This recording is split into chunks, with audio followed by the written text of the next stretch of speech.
ஒரு ஊரில் ரெண்டு இணைபிரியாத நண்பர்கள். ஒருத்தன் கேட்டான், இப்போ கடவுள் நம்ம முன்னாடி வந்து உங்கள் ரெண்டு பேரில் யாராவது ஒருத்தர் மட்டும் என்னோட சொர்க்கத்துக்கு வரலாம் அப்படின்னு கூப்பிட்டா நீ என்ன சொல்லுவேன்னு கேட்டானா. இவன் ரொம்ப பெருந்தன்மையாக உன்னையே அழைச்சிட்டு போக சொல்லிடுவேன் அப்படின்ட்டுருக்கான். அப்படின்னா உனக்கு சொர்க்கம் வேணாமான்னு கேட்டிருக்கான் அவன். நீ என்னை விட்டுட்டு போனாவே அப்புறம் இந்த பூலோகமே எனக்கு சொர்க்கம் தாண்டா அப்படின்னு நானா இவன். கவனித்தல், அதாவது லிசனிங் அப்படிங்கிற செயலில் 3 அம்சங்கள் இருக்கிறதாக சொல்கிறாங்க. அது என்ன 3 அம்சங்கள் அப்படின்னா, முதல்ல காதால் கேட்கறது, இது முதல் அம்சம். ரெண்டாவது என்னன்னா கேட்டதை புரிஞ்சுக்கிறது.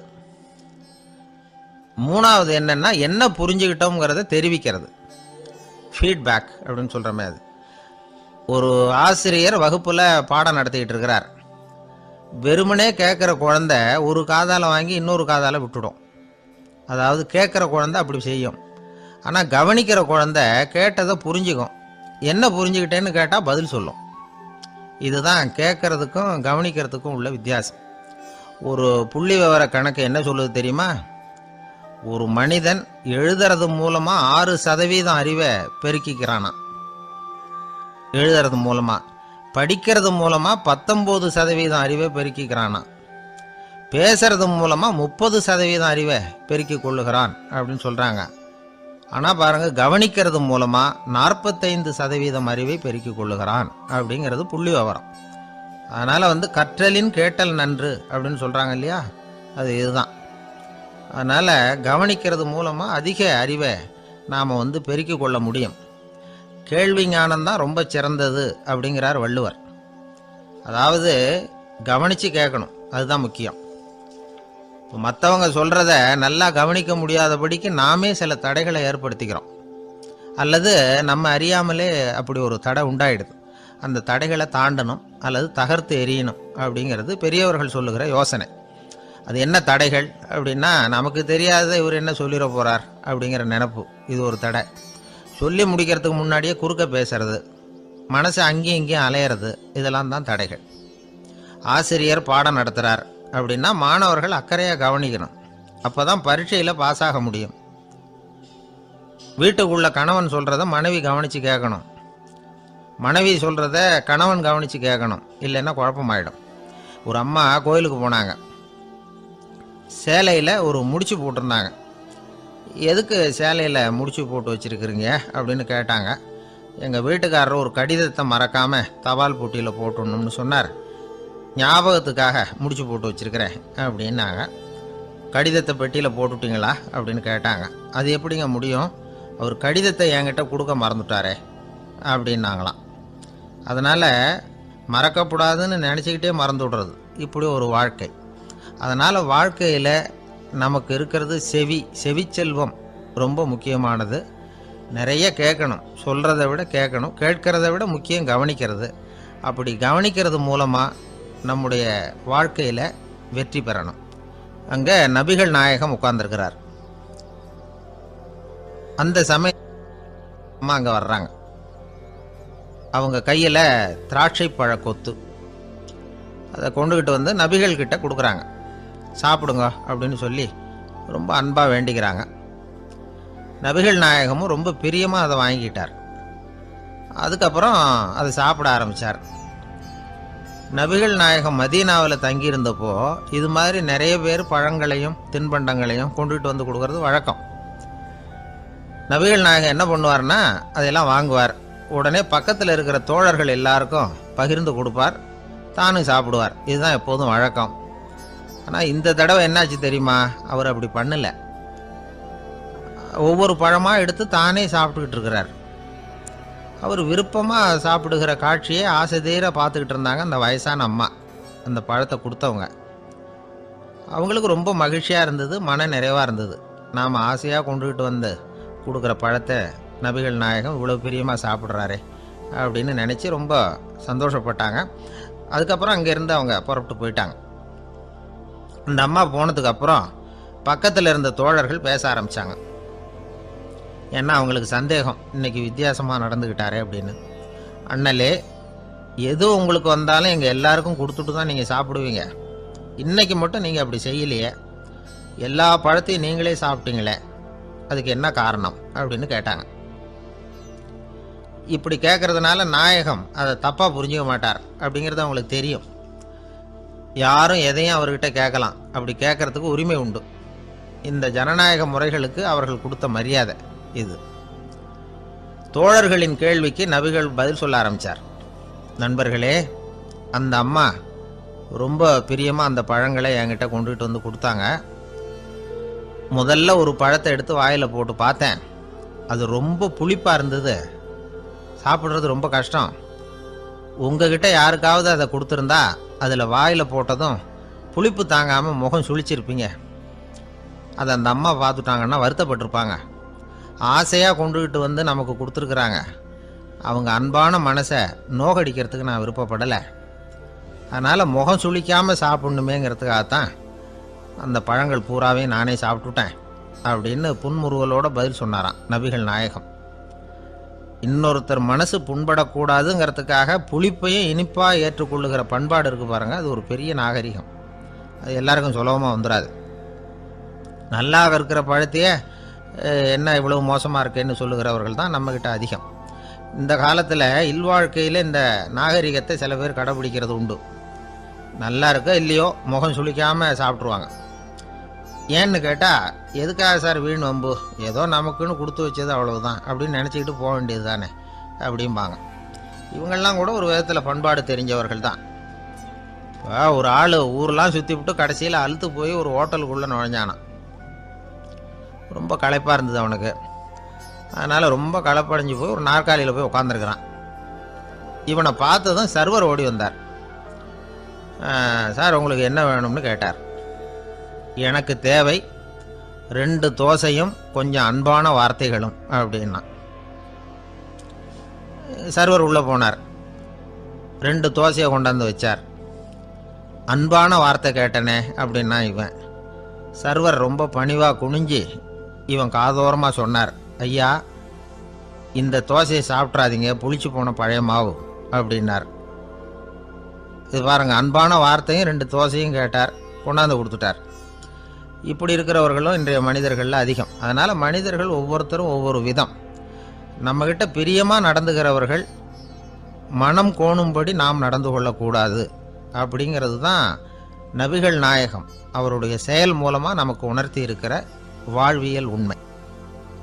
கழுதைய நண்பர்கள் எங்கே போனாலும் சேர்ந்தே போவாங்க வருவாங்க. அப்போது அந்த கழுதை கொஞ்சம் கவலையோடு பேச ஆரம்பிச்சுதான். அதோ பாரு, அங்கே ஒரு புதர் தெரியுது இல்லையா, இந்த புதருக்குள்ளே ஒரு சிங்கம் இருக்குது. அந்த பக்கமாக நான் போகிறப்போ வர்றப்போலாம் அது என்கிட்ட வம்பு வளர்க்குது, தகராறு செய்யுது, என் மேலே பாயுது, என்னை தாக்குது, ஏன்னு தெரியல அப்படின்னுது. இதை கேட்டதும் அந்த குரங்கு சொல்லிச்சு, இனிமேல் கவலைப்படாத, இந்த தடவை நான் உன்னை காப்பாற்றுறேன்னுது. அதுக்கப்புறம் ஒரு நாள் அந்த குரங்கும் கழுதியும் அந்த புதர் பக்கமாக போய்கிட்டு இருந்தாங்க. எதிர்பார்த்தது மாதிரியே நடந்தது. அந்த சிங்கம் எதிரில் வந்தது, கழுதியை பார்த்தது, உடனே அது மேலே பாய ஆரம்பிச்சுட்டுது. அவ்வளவுதான். உடனே இந்த குரங்கு என்ன பண்ணிச்சு தெரியுமா, கிடுகிடுன்னு ஒரு மரத்து மேலே ஏறி உட்காந்துக்கிட்டுது. அங்கே உட்காந்துக்கிட்டு கீழே அந்த கழுதியும் சிங்கமும் போடுற சண்டையை வேடிக்கை பார்க்க ஆரம்பிச்சுட்டுது. கொஞ்ச நேரம் கழித்து அடிபட்ட காயத்தோடு அந்த கழுதை மெதுவாக நடந்து வந்தது. குரங்கும் மெல்ல மரத்தை விட்டு கீழே இறங்குச்சு. இப்போ கழுதை கேட்டுது, என்னை காப்பாத்துறேன்னு சொல்லிவிட்டு காலை வாரி விட்டுட்டியே, நீ பாட்டுக்கு மரத்து மேலே ஏறி உட்காந்துக்கிட்டே, இது நியாயமானது. குரங்கு பரிதாபமாக அதை பார்த்துது. நான் மரத்து மேலே இருந்து நீங்கள் 2 பேரும் சண்டை போட்டதை பார்த்துக்கிட்டு தான் இருந்தேன். உன்னோட சத்தம் தான் அதிகமாக இருந்தது, அது நீ சிரிக்கிற மாதிரி எனக்கு கேட்டுது. அதனால் நீ தான் ஜெயிச்சுக்கிட்டு இருக்க போல இருக்கு அப்படின்னு நினச்சிவிட்டேன்னு. இன்றைக்கி பல பேர் இப்படி தான் இருக்கிறாங்களாம். யார் ஜெயிக்கிறாங்க யார் தோக்குறாங்கங்கிறத முகத்தை பார்த்து கூட கண்டுபிடிக்க முடியறதில்ல. பேசுகிற பேச்சை வச்சு கூட கண்டுபிடிக்க முடியறதில்ல. தோற்கிறவங்க கூட சிரிக்கிற மாதிரி முகத்தை வச்சுக்கிறான். இன்றைய மனிதர்கள்கிட்ட ஏகப்பட்ட முரண்பாடுகள். பொய் முகங்களோட உலவுகிறவர்கள் தான் அதிகம். உண்மை முகம் எங்கே இருக்குது அப்படிங்கிறத புரிஞ்சுக்கிட்டு நண்பர்களை தேர்ந்தெடுக்கணும் அப்படிங்கிறது ஒரு முக்கியமான கருத்து. கடவுள் இந்த உலகத்தை படைச்சுட்டு அதுக்கப்புறமும் கொஞ்ச நாள் இங்கேயே தங்கியிருந்தாராம். அப்போ தான் அவருக்கு ஒரு உண்மை புரிஞ்சுதான், இந்த உலகத்தில் தங்கி இருக்கிறது எவ்வளவு இடைஞ்சல்னு. தினமும் மனிதர்கள் தேடி வந்து ஏதாவது புகார் சொல்லிக்கிட்டே இருந்தாங்களாம். எனக்கு அது வேணும் இது வேணும்னு கேட்டுக்கிட்டே இருந்தாங்களாம். சில பேர் வந்தாங்க, நாங்கள் வந்து விவசாயம் பண்ணுறோம், தண்ணி இல்லாமல் பயிர் காயுது, எங்களுக்கு மழை வேணும் அப்படின்னாங்க. அவங்க போனதும் அதுக்கப்புறம் சில பேர் வந்தாங்க, நாங்கள் வந்து மண்பானை செய்கிறவங்க, நிறைய பானை செஞ்சு வச்சுருக்குறோம், மழை பெஞ்சால் எல்லாம் கரைஞ்சி வீணாக போயிடும், அதனால் இன்றைக்கி மழை பெய்யக்கூடாதுன்னாங்க. கடவுள் பார்த்தார், அவருக்கு என்ன பண்ணுறதுன்னே தெரியல, ஏகப்பட்ட குழப்பம், தலையை பிச்சுக்கலாம் போல் இருந்தது, கிட்டத்தட்ட பைத்தியம் பிடிக்கிற அளவுக்கு ஆயிட்டுது. எல்லாருடைய ஆசைகளையும் அவரால் நிறைவேற்ற முடியல, ஏன்னா ஒன்றுக்கு ஒன்று முரண்பாடாக இருந்தது. ஒரு நாள் தன்னுடைய அமைச்சரவையை கூட்டி ஆலோசனை கேட்டார். என்ன செய்யலான்னு சொல்லுங்கன்னார். இது என்ன பிரமாதம், பேசாமல் இமயமலை அடிவாரத்தில் போய் உட்காந்துங்க, யாரும் தொந்தரவு பண்ண மாட்டாங்கன்னாங்க. அங்கேயும் மனிதர்கள் வர ஆரம்பிச்சுருவாங்களேன்னார் கடவுள். சரி அப்படின்னா சந்திரனில் போயிருந்துக்கலாமேன்னாங்க. அங்கேயும் மனுஷன் குடி வர போகிறான் அப்படின்னார் கடவுள். வெகு தூரத்துக்கு அப்பால் உள்ள நட்சத்திர மண்டலத்துக்கு போயிடலான்னாங்க. இதெல்லாம் நிரந்தர தீர்வாகாது, நிரந்தரமாக இந்த மனிதனுடைய தொல்லையிலேருந்து நான் விடுபடணும், அதுக்கு ஏதாவது வழி சொல்லுங்கன்னார் கடவுள். ஒரு வயசான ஆள் வந்தார். கடவுளுக்கு காதோட காதாக ஒரு வழியை சொன்னார். கடவுளுக்கு முகம் மலர்ந்தது. அதுதான் சரி, அப்படியே செஞ்சுடலான்னார். அந்த ஆள் சொன்ன ரகசியம் என்ன தெரியுமா? மனிதனால் அடைய முடியாத ஒரு இடம் இருக்குது, அது வேறு எங்கேயும் இல்லை, அவனுக்கு உள்ளே இருக்குது, அங்கே போய் மறைஞ்சிங்க, அதுக்கப்புறம் மனிதர்களால் உங்களுக்கு தொந்தரவு இருக்காதுன்னார். மனிதன் நினைக்காத இடம் அதுதான். அதாவது உள்ளுக்குள்ளே இருக்கிற உண்மையை புரிஞ்சிக்காம வெளியில் எங்கேயோ அது இருக்கிறதாக நினச்சி வரட்டிக்கிட்டு அலையிறான் மனுஷன். உள்ளே இருக்கிற உண்மை புரிஞ்சா நாம் தன்னம்பிக்கையோடு தலை நிமிர்ந்து வாழலாம். வேடிக்கையாக ஒரு கதை சொல்லுவாங்க. இதை பாருங்கள், நம்ம பையன் எங்கே பணம் வச்சாலும் எடுத்து விட்றான், என்ன பண்ணுறதுன்னாங்க அம்மா. அப்பா கொஞ்சம் நேரம் யோசனை பண்ணார். அதுக்கப்புறம் சொன்னார், அவன் கண்ணில் படாத இடமா நம்ம வீட்டில் இருக்கிறது ஒரே இடம் தான், அங்கே பணத்தை வை திருட்டு போகாதுன்னார். அது எந்த இடம்னு கேட்டாங்க. அதுதான் அவன் பாட புஸ்தகம், அதில் வச்சிரு, அவன் தொடவே மாட்டான், பாட புத்தகத்தை தொடாமல் பரீட்சையில் வெற்றி பெற முடியாது அப்படிங்கிறத புரிஞ்சுக்கணும். உள்ளே இருக்கிற உண்மையை தொடாமல் வாழ்க்கையில் வெற்றி பெற முடியாது. அதனால் உண்மையை புரிஞ்சுக்கிட்டா வாழ்க்கையில் வெற்றி நிச்சயம். அவனுக்கு வயசாயிட்டுது, இந்த கவலை பயம் எல்லாமும் அதிகமாயிட்டுது. மரண பயம், ராத்திரியில் சரியாக தூங்க முடியல, இப்படி ஆயிட்டுது நிலைமை. அந்த அரசன் ஏற்கனவே எப்படின்னா போர்க்களங்களில் எத்தனையோ பேரை ஓட ஓட விரட்டியிருக்கிறான். இருந்தாலும் இப்போ அந்த துணிச்சல்லாம் எங்கேயோ போயிட்டுது. பேசாமல் படுத்துருக்கிறான். அப்படியே படுத்தாலும் தான் தூக்கம் வர மாட்டேங்குது. என்ன பண்ணலாம்னு யோசித்தான் இந்த மன்னன். உடனே எல்லா அமைச்சர்களையும் கூப்பிட்டான். எனக்கு நிம்மதி இல்லை, எதை நினச்சாலும் பயமாக இருக்குது, எனக்கு ஒரு ஆலோசனை சொல்லுங்க அப்படின்னா. என்ன ஆலோசனை வேணும் அப்படின்னு சொல்லி கேட்டாங்க.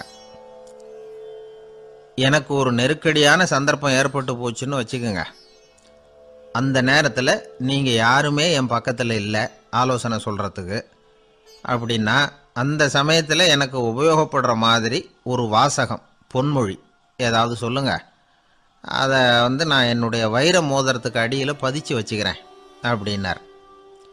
தேவைப்படுறப்போ உதவும் அப்படிங்கிறதுனால. அவர் போட்டிருந்த மோதிரமும் அதுக்கு தகுந்த மாதிரியே திறந்து மூடுறது மாதிரி அமைஞ்சிருந்தது. ஏதாவது வாசகம் எழுதுனா உள்ற வச்சுக்கலாம், அதுக்கான வசதி அதில் இருந்தது. அமைச்சர்கள்லாம் யோசனை பண்ணாங்க, இது மாதிரி ராஜா கேட்குறாரு, என்ன வாசகம் அதாவது பொன்மொழி சொல்லலாம் அப்படின்னு எல்லாரும் யோசனை பண்ணாங்க. ஒருத்தருக்குமே சரியாக தோணலை, ஒரே குழப்பமாக இருந்தது. ஏன்னா நெருக்கடியான சமயத்தில் உபயோகப்படுறது மாதிரி ஒரு பொன்மொழி வேணும்னு சொல்லியிருக்கிறார். அப்படி இப்படி யோசித்து பார்த்தா ஒன்றுமே தோணலை. எல்லாரும் குழம்பிக்கிட்டு இருந்த நேரத்தில் ஒரு பெரியவர் அந்த பக்கமாக வந்தார். அவர் சொன்னார், நான் வேணும்னா அதுக்கு பொருத்தமாக ஒரு வாக்கியம் சொல்கிறேன், ஆனால் ஒரு நிபந்தனை, அதை யாரும் ரொம்ப ஆர்வம் காரணமாக அவசரப்பட்டு படிச்சிடக்கூடாது, அதை ரகசியமாக அந்த மோதிரத்துக்குள்ளே எழுதி வச்சுக்கணும், எப்போவாவது இக்கட்டில் மாட்டிக்கிற சமயத்தில் மட்டும் வேறு வழியே இல்லை அப்படிங்கிற நிலைமையில் மட்டும்தான் அதை திறந்து பார்க்கணும், அப்படி நீங்கள் இருக்கிறதா இருந்தால் நான் அதை சொல்கிறேன் அப்படின்னார் அந்த பெரியவர். சரின்னு ஒத்துக்கிட்டாங்க எல்லாரும். அதே மாதிரி அவர் ஒரு வாக்கியத்தை சொன்னார். அவர் சொன்ன வாக்கியத்தை ரகசியமாக மோதிரத்துக்குள்ளே பதிச்சு மூடியாச்சு. ராஜா அதை விரலில் மாட்டிக்கிட்டார். கொஞ்ச நாள் ஆச்சு. அந்த ராஜாவுக்கு ஒரு சோதனை வந்தது. என்ன சோதனைன்னா, அடுத்த நாட்டு மன்னன் படையெடுத்துக்கிட்டு வந்துட்டான். அவன் இவர்கிட்ட ஏற்கனவே தோற்று போனவன், ஒரு வெறியில் வந்திருக்கிறான். தோற்று போனவன் மறுபடியும் சண்டைக்கு வந்தால் எப்படி வருவானோ அப்படி வர்றான். ஒரு வெறியில் வந்தான், ஜெயிச்சுட்டான். என்னாச்சு இவரோட நிலைமைன்னா, நாட்டை இழந்துட்டார், எல்லாத்தையும் இழந்துட்டார். கடைசியாக ஒரு அடிபட்ட குதிரையில் ஏறி தப்பிச்சு போயிட்டார், வேற வழி இல்லைன்னு. பின்னாடி துரத்திக்கிட்டு வராங்க.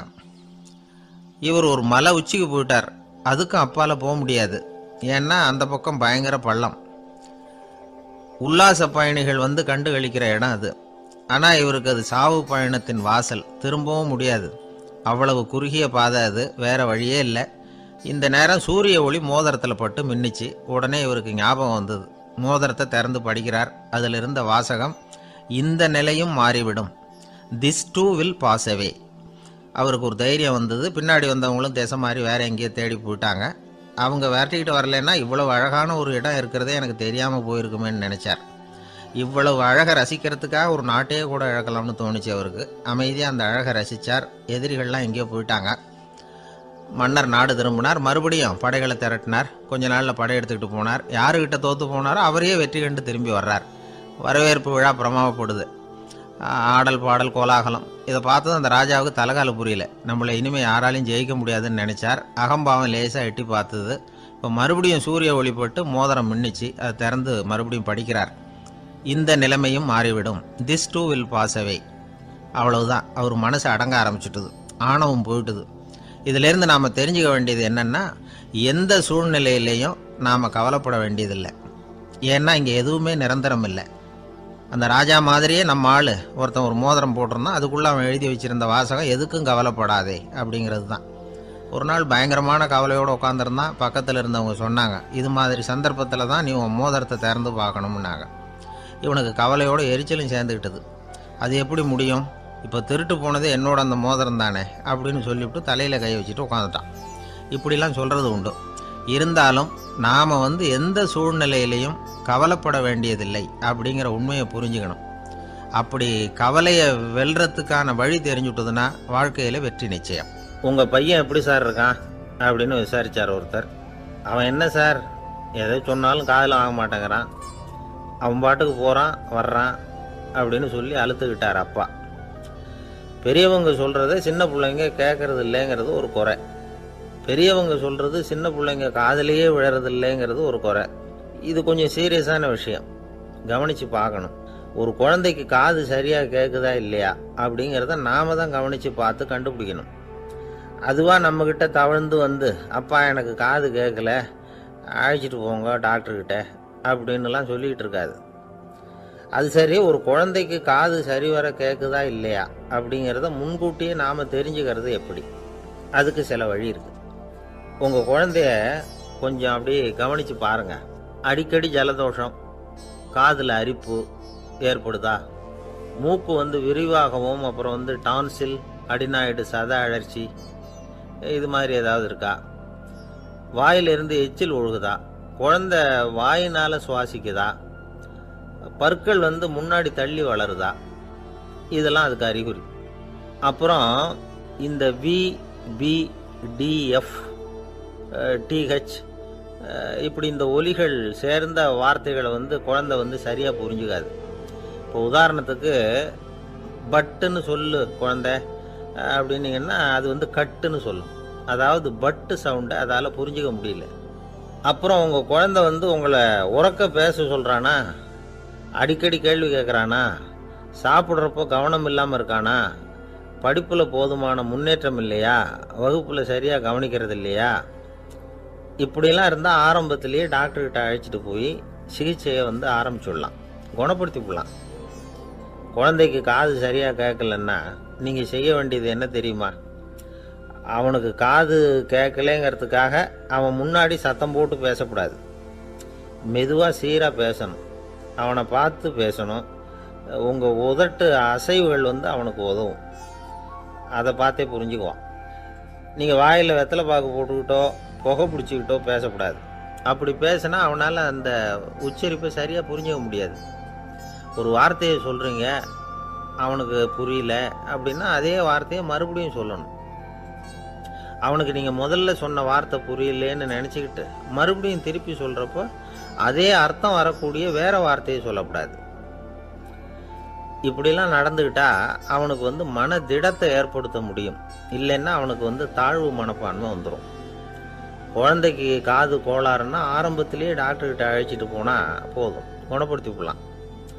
அப்புறம் பார்த்துக்கலாமே அப்படின்னு அலட்சியமாக இருந்துட்டாதான் கஷ்டம். சில பேர் கோபத்தில் சின்ன பிள்ளைங்க காதை பிடிச்சி திருகிறது உண்டு. இது ரொம்ப தப்பு. காது கையோடு வந்துட்டா என்ன பண்ணுறது? ஒரு வேடிக்கை கதை, அது கதை தான், நிஜமாக நடந்ததில்லை. அது மாதிரி நடக்காது. ஒரு வேடிக்கைக்காக சொல்லப்படுற கதை. அதாவது ஒரு வீட்டில் அப்பா அம்மாவை பார்த்து சொல்லிகிட்டு இருக்கார், இதை பாரு, நாளைக்கு காலையில் என்னை சீக்கிரம் எழுப்பி விட்டுரு, நான் செங்கல்பட்டு வரைக்கும் போயிட்டு வர வேண்டியிருக்கு அப்படின்னாராம். இதை அவங்க பையன் காதில் வாங்கிட்டு இருக்கான். அப்பாவுக்கு சிரமம் வேண்டாமே அப்படின்னு நினச்சி அவனே காலையில் யாருக்கும் தெரியாமல் எழுந்திரிச்சு புறப்பட்டு செங்கல்பட்டுக்கு போட்டான். சாயந்தரமாக திரும்பி வந்தான். அப்பா பையனை காணாமல் அலமோதிக்கிட்டு இருக்கிறார். சாயந்தரமாக பையனை பார்த்ததும் எங்கடா போயிட்டு வந்தேன்னு கேட்டார் கோவமா. செங்கல்பட்டுக்கு போயிட்டு வந்தேப்பா, நீ வீணா அலைய வேண்டாமேன்னு அப்படின்னா. எதுக்கடா போனேன்னு அதட்டினார். அதான்ப்பா, நீ நேற்று அம்மா கிட்ட சொல்லிக்கிட்டு இருந்த, அதை காதில் வாங்கினேன், உனக்காக நான் போயிட்டு வந்தேன் அப்படின்னா. உடனே எந்த காதில் வாங்கினேன் அப்படின்னு சொல்லி காதை பிடிச்சி திருகுனார். அந்த காது கையோடு வந்துட்டுது. இது நடந்து கொஞ்ச நாள் கழித்து அந்த அப்பாவும் பையனும் கடத்தெருவில் போய்கிட்டு இருக்கிறாங்க. எதிரில் ஒரு நாய் ஓடி வந்தது. அதுக்கு 2 காதும் இல்லை. என்ன இது, இந்த நாய்க்குட்டிக்கு 2 காதும் இல்லை அப்படின்னார் அப்பா. அதுக்கு பையன் சொல்கிறான், அப்பா அது 2 தடவை செங்கல்பட்டுக்கு போயிட்டு வந்துருக்கும் அப்படின்னானா. ஒரே ஒரு ஊரில் ஒரு அம்மா இருந்தாங்க. அந்த அம்மாவுக்கு ஒரே ஒரு பிள்ளையாண்டான். அவனுக்கு ரொம்ப அக்கறையோடு கல்யாணம் பண்ணி வச்சாங்க. கல்யாணம் முடிஞ்சதும் மருமக பொண்ணு வீட்டுக்கு வந்து சேர்ந்தது. அப்பாடா, என் கடமை முடிஞ்சது, இனிமேல் அக்கடான்னு எங்கேயாவது ஒரு மூலையில் படுத்து கிடக்கலாம் அப்படின்னு நினச்சாங்க அந்த அம்மா. ஆனால் நினைக்கிறபடி எங்கே நடக்குது? அதுக்கப்புறம் தான் பிரச்சனையே ஆரம்பமாச்சு. மருமகள் குணம் சரியில்லை, ஒரு மாதிரி.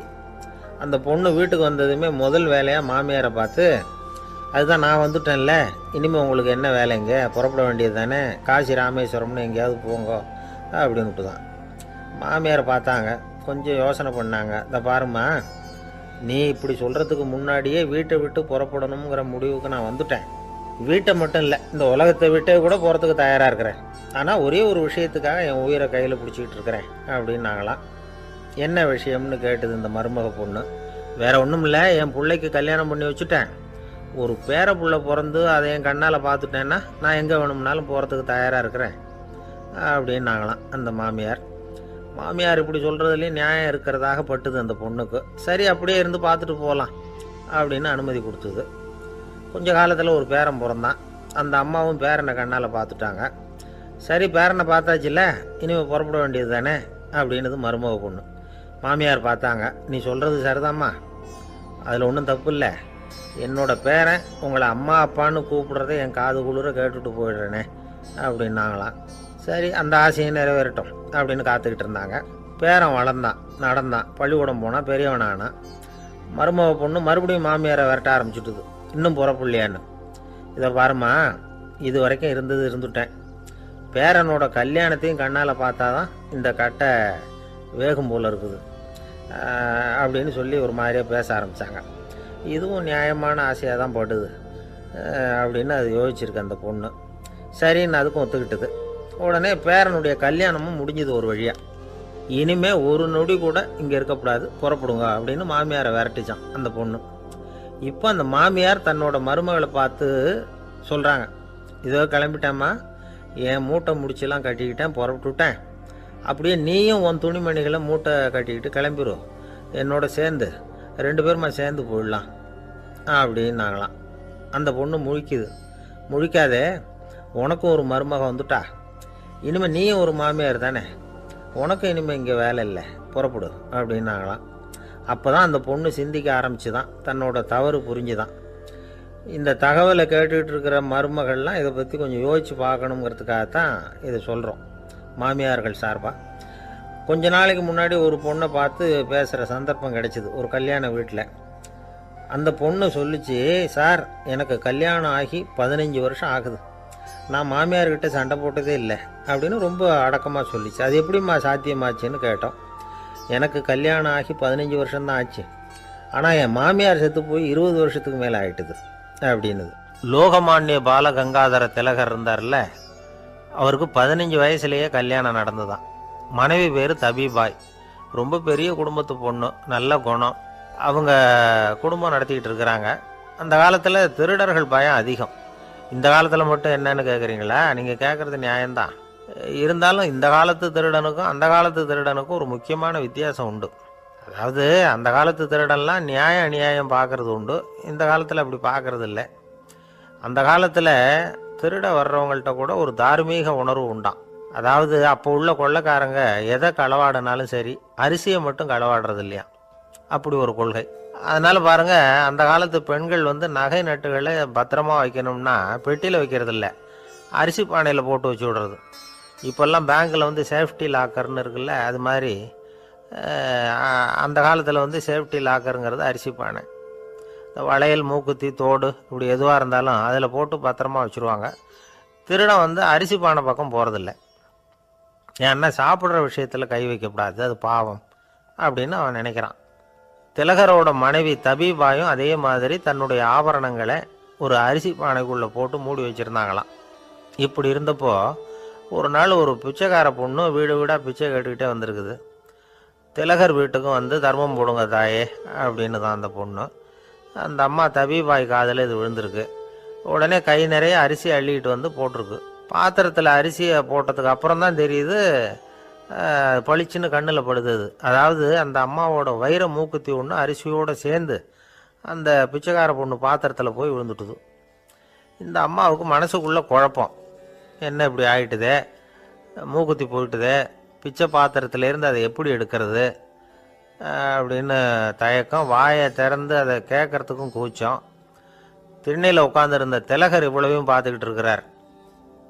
மனைவியின் மனசுக்குள்ளே நடக்கிற மௌன போராட்டத்தை அவர் நல்லா புரிஞ்சுக்கிட்டாராம். மனைவியை பார்த்து சொன்னாராம், தபீபாய், இது தெய்வ சம்மதம், அவளுக்கு சேர வேண்டிய மூக்குத்தி அவகிட்ட போயிட்டுது, பிச்சை பாத்திரத்தில் விழுந்த மூக்குத்தியை எடுக்க வேணாம் அப்படின்னாராம். சரின்னு சொல்லிவிட்டு மேற்கொண்டு எதுவும் சொல்லாமல் அந்த அம்மா வீட்டுக்குள்ளே போயிட்டாங்களாம். இந்த காலத்துலலாம் அது மாதிரி நடக்குமா? வெறும் அரிசியை போட்டுட்டு விவகாரம் பண்ணிகிட்டு இருக்க மாட்டோமா? ஒரு பெரிய மனுஷன் வீட்டுக்கு ஒரு பிச்சைக்காரன் வந்தான். ஐயா, நாங்கள் பிச்சைக்காரங்கள்லாம் சேர்ந்து ஒரு சங்கம் வச்சுருக்குறோம், அதுக்கு நிதி சேர்க்குறோம், அதுக்கு ஒரு 100 ரூபா கொடுத்தீங்கன்னா எங்களுக்கு பெரிய உதவியாக இருக்கும் அப்படின்னானா. அதெல்லாம் ஒன்றும் கொடுக்க முடியாது போ அப்படின்னாரான் அவர். அப்படின்னா ஒரு 50 ரூபாயாவது கொடுங்களேன் அப்படின்ட்டுருக்கான். அதுவும் முடியாதுன்னு சொல்லிவிட்டார். 25 ரூபா அப்படின்ட்டுருக்கான். எதுவும் முடியாது அப்படின்னாரான். சரிங்க, இவ்வளவு பெரிய வீட்டுக்கு வெறுங்கையோடு திரும்புறது நல்லா இருக்காது, அதனால் சும்மா ஒரு 1 ரூபா மட்டுமாவது கொடுங்க அப்படின்ட்டுருக்கான் அவன். ஒரு பைசா கூட என்கிட்ட கிடையாது அப்படின்னு விட்டாரான் இவர். அப்படின்னா நீங்கள் ஒரு காரியம் பண்ணுங்களேன் அப்படின்னானா அவன். என்ன செய்யணும் அப்படின்ட்டுருக்கார். எங்கள் சங்கத்தில் நீங்களும் ஒரு மெம்பராக சேர்ந்துருங்க அப்படின்னானா. காஞ்சிபுரத்தில் பல்லவ ராஜா ஒரு கோவில் கட்டினார், கைலாசநாதர் கோவில். அதுக்கு கும்பாபிஷேகம் பண்ணுறதுக்கு ஒரு நாள் குறிப்பிட்டு அதுக்கு வேண்டிய ஏற்பாடுகள்லாம் பண்ணினார். முதல் காரியமாக கடவுளை வேண்டிக்கிட்டார், நீங்கள் இந்த கும்பாபிஷேகத்துக்கு நேரில் கலந்துக்கணும்னார். கடவுள் அந்த ராஜா கனவுல வந்தார். நீ கும்பாபிஷேகம் வச்சிருக்கிற அதே நாளில் அதே நேரத்தில் எனக்கு இன்னொரு ஊரில் ஒரு கும்பாபிஷேகம் இருக்குது, அதுக்கு போக வேண்டியிருக்கு. அதாவது திருநின்ற ஊரில் என்னுடைய பக்தர் ஒருத்தர், அவரும் ஒரு கோயில் கட்டி கும்பாபிஷேகம் செய்கிறார், நான் அதுக்கு போக வேண்டியிருக்கு, அதனால் உன்னுடைய தேதியை நீ மாற்றி வச்சுக்கோ அப்படின்னார். கடவுள் தான் எங்கேயும் இருக்கிறவராச்சே, அவர் நினச்சா 2 இடத்துலையும் இருந்து கோயில் கும்பாபிஷேகத்தை நடத்த முடியாதா? ஏன் அப்படி செய்யலை? அது ஒரு முக்கியமான காரணத்துக்காகத்தான். திருநின்ற ஊரில் இருந்த பூசலாருங்கிற அந்த அடியாரின் பெருமையை இந்த உலகத்துக்கு எடுத்து காட்டணுங்கிறதுக்காகத்தான் கடவுள் அந்த ராஜா கிட்ட அப்படி சொன்னார். சரி, அந்த அடியார் அப்படி என்னதான் பெருசாக கோயில் கட்டி விட்டார்? ராஜா கட்டின கோயிலை விட பெருசா? அவர் கட்டினது கருங்கல்லாலேயோ மண்ணாலேயோ மரத்தாலேயோ இல்லை. அவர் கட்டின கோயில் வேறு மாதிரி. அது மனசால கட்டின கோயில், மனசுக்குள்ளே இருக்கிற கோவில், மனக்கோவில். அந்த அடியார் தன்னோட மனசுக்குள்ளே மாசக்கணக்காக ஒவ்வொரு கல்லாக சேர்த்து கட்டின கோவில். இந்த விஷயம் ராஜாவுக்கு தெரியாது. அவர் என்ன நினச்சுட்டாரு, அது நாம் கட்டின கற்கோயிலை விட ரொம்ப பெருசாக இருக்கும் போல இருக்கு அப்படின்னு நினச்சிட்டாரு. சரி, அப்பேற்பட்ட அந்த கோயிலை தரிசனம் பண்ணிவிட்டு வருவோம் அப்படின்னு நினச்சி ராஜா திருநின்ற ஊருக்கு போகிறார். அங்கே போய் பார்த்தா கோயிலையும் காணும், ஒன்றையும் காணும். கடைசியில் பூசலார் கட்டின மணக்கோவில் தான் அதுங்கிறத அவர் புரிஞ்சுக்கிறார். உடனே அந்த அடியாரின் காலில் விழுந்து வணங்குறார். அவரோ, இது மனசால முயன்ற கோவில், இதுக்கு இத்தனை பெருமையா அப்படின்னு ஆச்சரியப்படுறார். இதில் ஆச்சரியப்படுறதுக்கு ஒன்றும் இல்லை. ஆண்டவன் விரும்புறது அகபக்தியையே தவிர புற தோற்றங்களே அல்ல. இதை நாம் புரிஞ்சுக்கிட்டோம்னா நமக்குள்ள எந்த வேறுபாடுகளும் வர்றதுக்கு வழியே இல்லை. இன்னொரு ராஜா இருந்தார். அவர் ஆண்டவனுக்கு படைக்கிறதுக்காக ஒரு தார் நல்ல செவ்வாழைப்பழமாக எடுத்துக்கிட்டு போகணும்னு நினச்சார். அதனால் முத நாளே அதை வாங்கிட்டு வர சொன்னார் வேலைக்காரங்கிட்ட. வேலைக்காரன் போனால் கடைத்தெருவில் ஒரு தார் பழம் வாங்கினான். வர்ற வழியில் அவன் குடிசை. அப்படியே எட்டி பார்த்துட்டு போவோமேன்னு நினச்சான். போனான். அங்கே இவனோட குழந்தை பாவம் பசியால் கத்திக்கிட்டு இருக்கு. இவன் பார்த்தான், இவ்வளவு பெரிய தாரில் ஒரு 2 பழம் எடுத்தா தெரியவா போகுது அப்படின்னு நினச்சி ஒரு 2 பழத்தை பிச்சு அந்த குழந்தைகிட்ட கொடுத்தான். அது அதை வாங்கி வயிறார சாப்பிட்டுது. பசி அடங்குச்சு. விளையாட போயிட்டுது. இவன் அதுக்கப்புறம் வாழைப்பழத்தை எடுத்துக்கிட்டு அரண்மனைக்கு வந்தான். 2 பழம் பிச்சிருக்கிறது ராஜாவுக்கு தெரிஞ்சு போச்சு. இவன் உண்மையை சொல்லிவிட்டான். உடனே ராஜா, கடவுளுக்கு படைக்க வேண்டிய பொருளை குழந்தை வந்து எச்சில் பண்ண விட்டுருக்கியே அப்படின்னு சொல்லி அவனை கட்டி வச்சு சாட்டையால் அடித்தார் பாவம். மறுநாள் பழத்தை கோயிலுக்கு எடுத்துகிட்டு போனார். கடவுள் முன்னாடி வச்சார். கடவுள் கண்ணை திறந்து பார்த்தார். பழம்லாம் அழுகி இருக்குது. என்ன இது அழுகி போன பழம் அப்படின்னார். ராஜா முழிச்சார். நல்லா தானே இருந்தது அப்படின்னு நினைச்சார். அப்போ கடவுள் அந்த ராஜா கிட்ட சொன்னாராம், இதை பாருப்பா, இந்த தாரில் 2 பழம் தான் நல்ல பழம். அந்த 2 பழங்களையும் நேற்றுக்கே நான் சாப்பிட்டுட்டேன் அப்படின்னாராம். அப்போதான் ராஜாவுக்கு புரிஞ்சுது, ஏழை குழந்தையின் பசியை தீர்க்கறதுக்காக உதவுன அந்த 2 பழம்தான் இறைவன் சாப்பிட்ட பழம்னு. இறைவன் இருக்கிற இடம் எது? இதுதான். ஒரு அப்பாவுக்கு 2 பிள்ளைங்க. மூத்தவன் ரொம்ப அடக்கம். அப்பா எது சொன்னாலும் கேட்பான். பெரியவங்களுக்கு கீழ்ப்படிஞ்சு நடப்பான். இளையவன் அப்படி இல்லை. தான் நினைச்சதை தான் சொல்லுவான், செய்வான். அடுத்தவங்க சொல்கிறத கேட்க மாட்டான். அடங்கி நடக்க மாட்டான். இந்த 2 பேரில் யாரை வந்து உங்களுக்கு பிடிக்கும்? பெரியவனை தான் பிடிக்கும். ஏன்னா அவன் தான் சொல்கிற பேச்சை கேட்குறவன் அப்படின்னு சொல்லுவீங்க. ஆனால் ஒரு ஞானி என்ன சொல்கிறார் தெரியுமா? ஒரு குழந்தை அதன் அறிவுக்காக மதிக்கப்பட வேண்டுமே தவிர அதனுடைய கீழ்ப்படியும் தன்மைக்காக அல்ல அப்படிங்கிறார். நம்ம குழந்தைகளை வந்து சுயமாக சிந்திக்கிறதுக்கு நாம் விடுறதில்லை. மற்றவங்கள பார்த்து காப்பி அடிக்கிறதுக்கு தான் நாம் அவங்களுக்கு கற்றுக் கொடுக்குறோம். புகழ்பெற்ற மனிதர்கள் சிலருடைய பேரை சொல்லி நீயும் அவர் மாதிரி ஆகணும், இவர் மாதிரி ஆகணும் அப்படின்னு சொல்லிகிட்டே இருக்கிறோம். குழந்தைகள் வந்து தங்களுடைய தனித்தன்மையை வளர்த்துக்கிறதுக்கு நாம் தடையாக இருக்கிறோம். ஒரு குழந்தைகிட்ட அனாவசியமாக வந்து நம்பிக்கையை வளர்த்துடக்கூடாது. எந்த கோட்பாட்டையும் திணிக்கக்கூடாது. நாம் ஏற்கனவே அர்த்தமில்லாத கருத்துக்களையும் கொள்கைகளையும் மனசில் போட்டு நிரப்பி வச்சுருக்கிறோம். இந்த உலகத்துக்கு புதுசாக வந்து சேர்ந்திருக்கிற ஒரு குழந்தையின் தூய்மையான மனசில் நம்ம கருத்துக்களை அறிமுகம் செய்ய அல்லது திணிக்கிறதுக்கு நமக்கு எந்த அதிகாரமும் கிடையாது. ஒரு குழந்தைய நீ இந்த மதத்தை சேர்ந்தவன் அப்படின்னு பிறந்ததுமே ஒரு முத்திரை குத்தி விடுறோம். இது அதோட சுதந்திரத்தை ஆரம்பத்திலேயே கிள்ளி எறிகிறது மாதிரி தான். நீங்கள் ஒரு மதத்தின் வழிமுறைகளை கடைப்பிடிச்சிக்கிட்டு வர்றீங்க, அந்த வழியில் போய்கிட்டு இருக்கிறீங்க, சரி, அதனால் போகிறீங்க. அதுக்காக உங்கள் குழந்தையையும் அதே வழியில் தான் வரணும் அப்படின்னு கட்டாயப்படுத்துறதுக்கு உங்களுக்கு என்ன உரிமை இருக்குது? அந்த குழந்தை சுயமாக சிந்திச்சு ஒரு முடிவுக்கு வரட்டுமே, அதுக்கு நீங்கள் ஏன் தடையாக இருக்கிறீங்க? நமக்கு உண்மையிலேயே நம்ம குழந்தை மேலே அன்பு இருந்தால் இது மாதிரி திணிப்பு வேலைகளை செய்யக்கூடாது. திணிப்பு வேலைகளிலிருந்து குழந்தைகளை காப்பாற்றினா போதும். அதுதான் ரொம்ப முக்கியம். அடுத்த தலைமுறை அற்புதமான தலைமுறையாக உருவாகும். நாம் தான் சாதி மத சங்கடங்களில் மாட்டிக்கிட்டு தவிக்கிறோம். அவங்களாவது சாதி மத வேறுபாடு இல்லாத சமுதாயத்தை பார்க்கட்டுமே, அந்த சௌகரியங்களை அனுபவிக்கட்டுமே. அதுக்கு நாம் என்ன செய்யணும்னா ஒன்றும் செய்யாமல் இருந்தால் போதும். ஒரு குழந்தைகிட்ட நம்ம கருத்தை திணிக்கும் பொழுது என்ன ஆகுது தெரியுமா? அது வந்து அவனை அவங்ககிட்ட இருந்தே அப்புறப்படுத்தி விடுது. அவனுடைய தனித்தன்மையை அழிச்சுடுது. அவனை ஒரு எல்லைக்குள்ளே திணிச்சுடுது. இதெல்லாம் அன்புங்கிற பேரால் பெற்றோர்கள் செய்கிற தப்பு. இதெல்லாம் கேட்டுக்கிட்டு இந்த காலத்தில் அப்பா ஒருத்தர் சொன்னார், நான் கருத்துக்களை எல்லாம் என் பையன்கிட்ட திணிக்கிறது இல்லைங்க, ஆனால் அதிகமாக சாப்பிட சொல்லி கட்டாயப்படுத்துவேன் அப்படின்னார். உங்கள் வீட்டு சமையல் அவ்வளோ நல்லா இருக்குமான்னு கேட்டாங்க.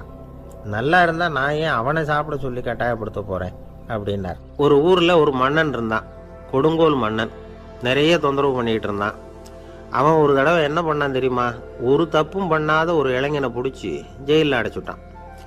அந்த பையனோட சொந்தக்காரங்கள்லாம் ராஜா கிட்ட போனாங்க. அவன் ஒரு தவறும் பண்ணலை, அவனை விடுதலை பண்ணுங்க அப்படின்னு கெஞ்சி கேட்டுக்கிட்டாங்க. மன்னன் வந்து யோசனை பண்ணான். அந்த இளைஞனை கூப்பிட்டுக்கிட்டு வர சொன்னான். அவனை கொண்டாந்து ராஜா முன்னாடி நிறுத்தினாங்க. இதை பாருப்பா, உன்னை நான் விடுதலை பண்ணுவேன், ஆனால் ஒரு கண்டிஷன். அந்த நிபந்தனையை நீ நிறைவேற்றினா உனக்கு விடுதலை அப்படின்னா மன்னன். சரின்னு ஒத்துக்கிட்டான் பையன். மன்னன் வந்து கண்டிஷன் என்னங்கிறத சொன்னான். உங்ககிட்ட ஒரு செம்மறி ஆட்டை கொடுக்க போகிறேன். 1 மாதத்துக்கு அதுக்கு தேவையான தீனியையும் கொடுக்க போகிறேன். 1 மாதம் கழித்து அந்த ஆட்டை வந்து எடை போட்டு பார்ப்பேன்.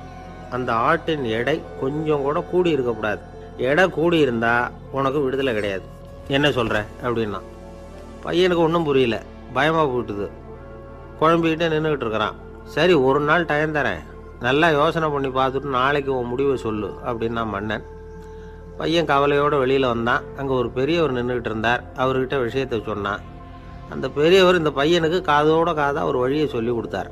அதை கேட்டதும் பையன் மறுபடியும் மன்னன் முன்னாடி வந்து நின்னா, உங்கள் நிபந்தனையை ஏற்றுக்கிறேன்னு சொன்னான். மன்னன் வந்து ஒரு ஆட்டுக்குட்டியையும் அதுக்கு 1 மாதத்துக்கு தேவைப்படுற தீவனத்தையும் கொடுக்கும்படியாக உத்தரவு போட்டான். கொடுத்தாங்க. ஓடிட்டு போயிட்டான். 1 மாதம் தினமும் தவறாமல் அந்த தீவனத்தை ஆட்டுக்குட்டிக்கு போட்டுக்கிட்டு இருக்கிறான். 1 மாதம் கழித்து அந்த ஆட்டை வந்து அரண்மனைக்கு ஓட்டிகிட்டு போனான்.